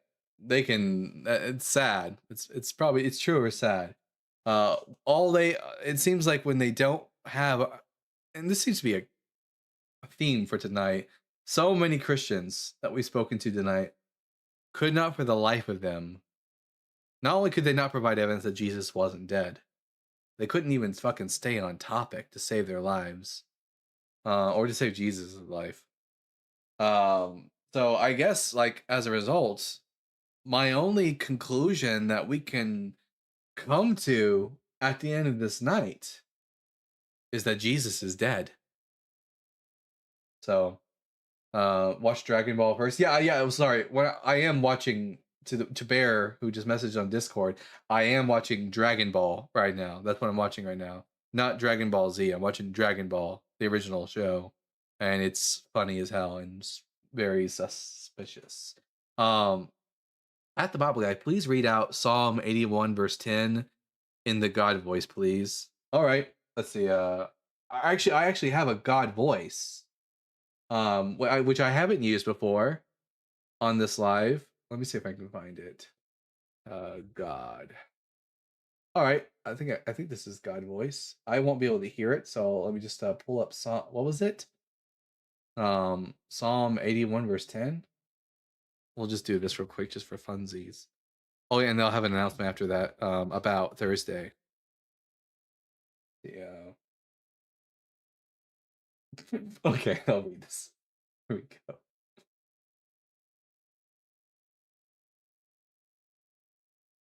I am the Lord your God, who brought you up out of the land of Egypt. Open your mouth wide, and I will fill it.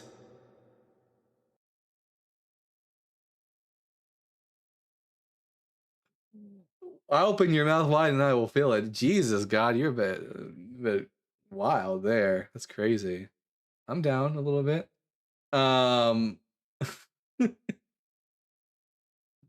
What did that sound like, by the way? I can't. Whenever I do the voices, I can't hear the voices. What did that sound like?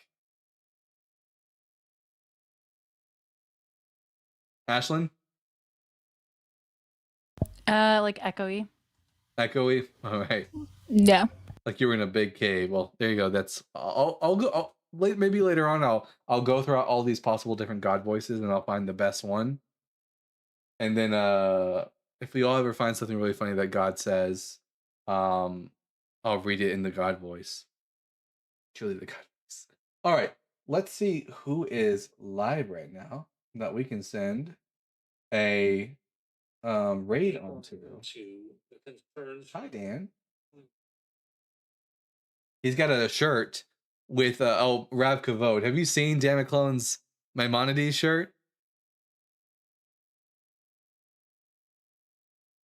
Your what shirt? Rabbi? Oh. Both my hosts were just zoning out. Rabbi, are you there? Hey, some of us have to go mod and talk to people outside of this, okay? I've got like 3 different chats I'm consistently talking to. W. Ashland. Rabbi, did you have you seen Dan McClellan's Maimonides shirt? Is it Maimonides nuts? Yeah, it's Maimonides nuts. I love that shirt. I want to get That's it. That's my favorite Instagram account. Oh, is that a name of an Instagram account as well? It is. Yeah, here, wait a minute. Let me pull up my TikTok for y'all. Let me see.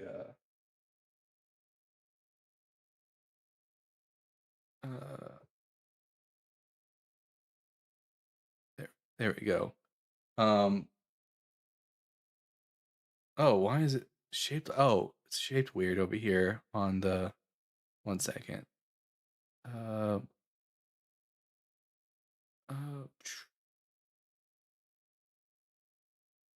There. Oh, there he is.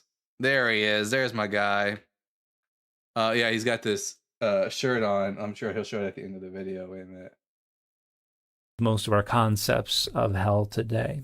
But the way people conceptualize it is mostly a product of post-biblical developments. And the fit for this video has been Maimonides nuts. The concept of... All right, who is live right now? Let's see. Looks like we got a couple people. The Sork is live. It's been a while since we've sent Sork. Oh yeah. Well, Sork Any has historical a odd sense. schedule. It's not possible. I know. To establish I don't think Sork dual streams either. That's so you got to find someone on YouTube because we I don't want to leave out the YouTube chat. We seem to Then on we YouTube, center TikTok. you guys can go and watch Joel reads the Bible. So on TikTok, I'm going to send out 2 parties. Party number 1 on TikTok. Go watch Sork, S-O-R-C.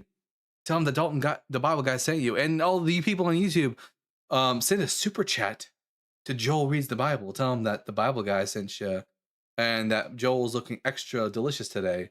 So that's the message to send. Is Justin not on today? No, Justin goes live on Mondays, Wednesdays, and Fridays, the days that I don't go live. And that's on purpose. I specifically chose the days to go live that Justin wasn't live so that y'all can get 24/7 deconstruction content. Although in the future, when I finally get the apartment, which by the way, I got paid yesterday from TikTok. So currently, after paying all the bills and stuff, helping my parents out, we're currently sitting at like 62% of the way to the end of the apartment fund. So once we get to that apartment fund going, I'm gonna buy some new rims for my car so I can actually drive it places. And I'm going to go out, get an apartment, better internet, and we're gonna be going live more than the 4 days of the week that we normally go live. And all of that is thanks to every generous donator. Question for people on here: what do y'all all believe in? D9, you believe in the Big Bang? Or yes, we believe in the Big Bang because of the evidence. Anyways, all of this is possible because of the donations that we receive from all of you wonderful, beautiful people, whether that be super chats or Cash App and PayPal, which by the way, the link is in the description, or my link tree, which has my links there. Everything, every little penny helps, and we super appreciate it. And I love you guys. I'm so grateful for what I get to do. That's it. All right.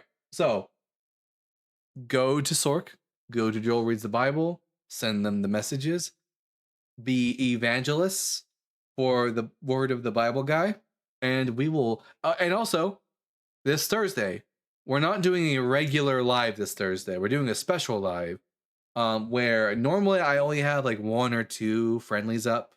On this day, we're gonna be bringing up friendlies, as many friendlies as we can get in the box to come and hang out, because this Thursday is my Bible guy birthday bash.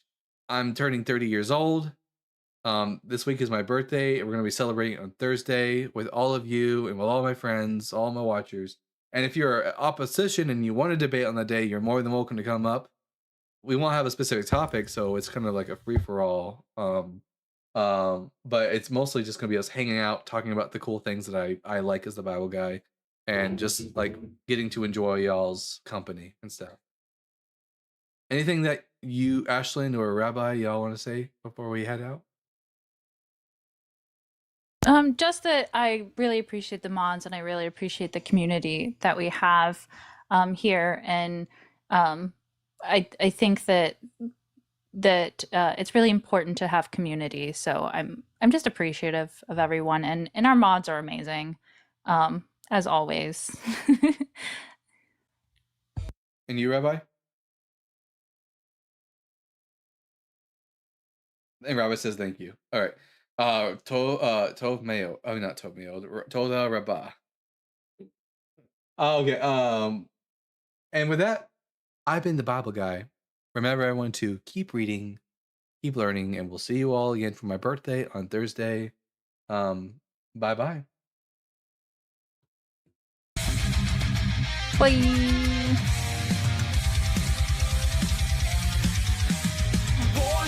dust and questioning fire, wielding truth like a sword of desire. Ancient scrolls and cosmic flame, he tears through myth, he breaks the chain. Echoes of prophets, the stars align, knowledge and thunder intertwine.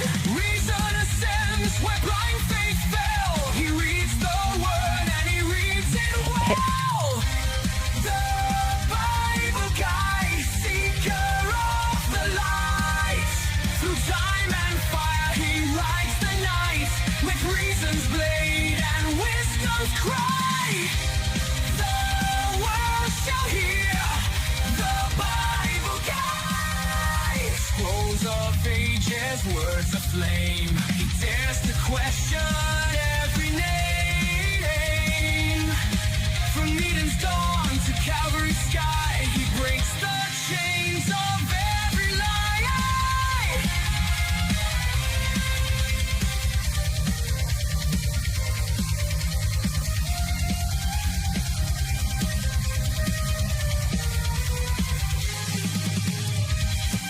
Logos, Logos, the word and the flame. Reason shall rise, and truth has a name.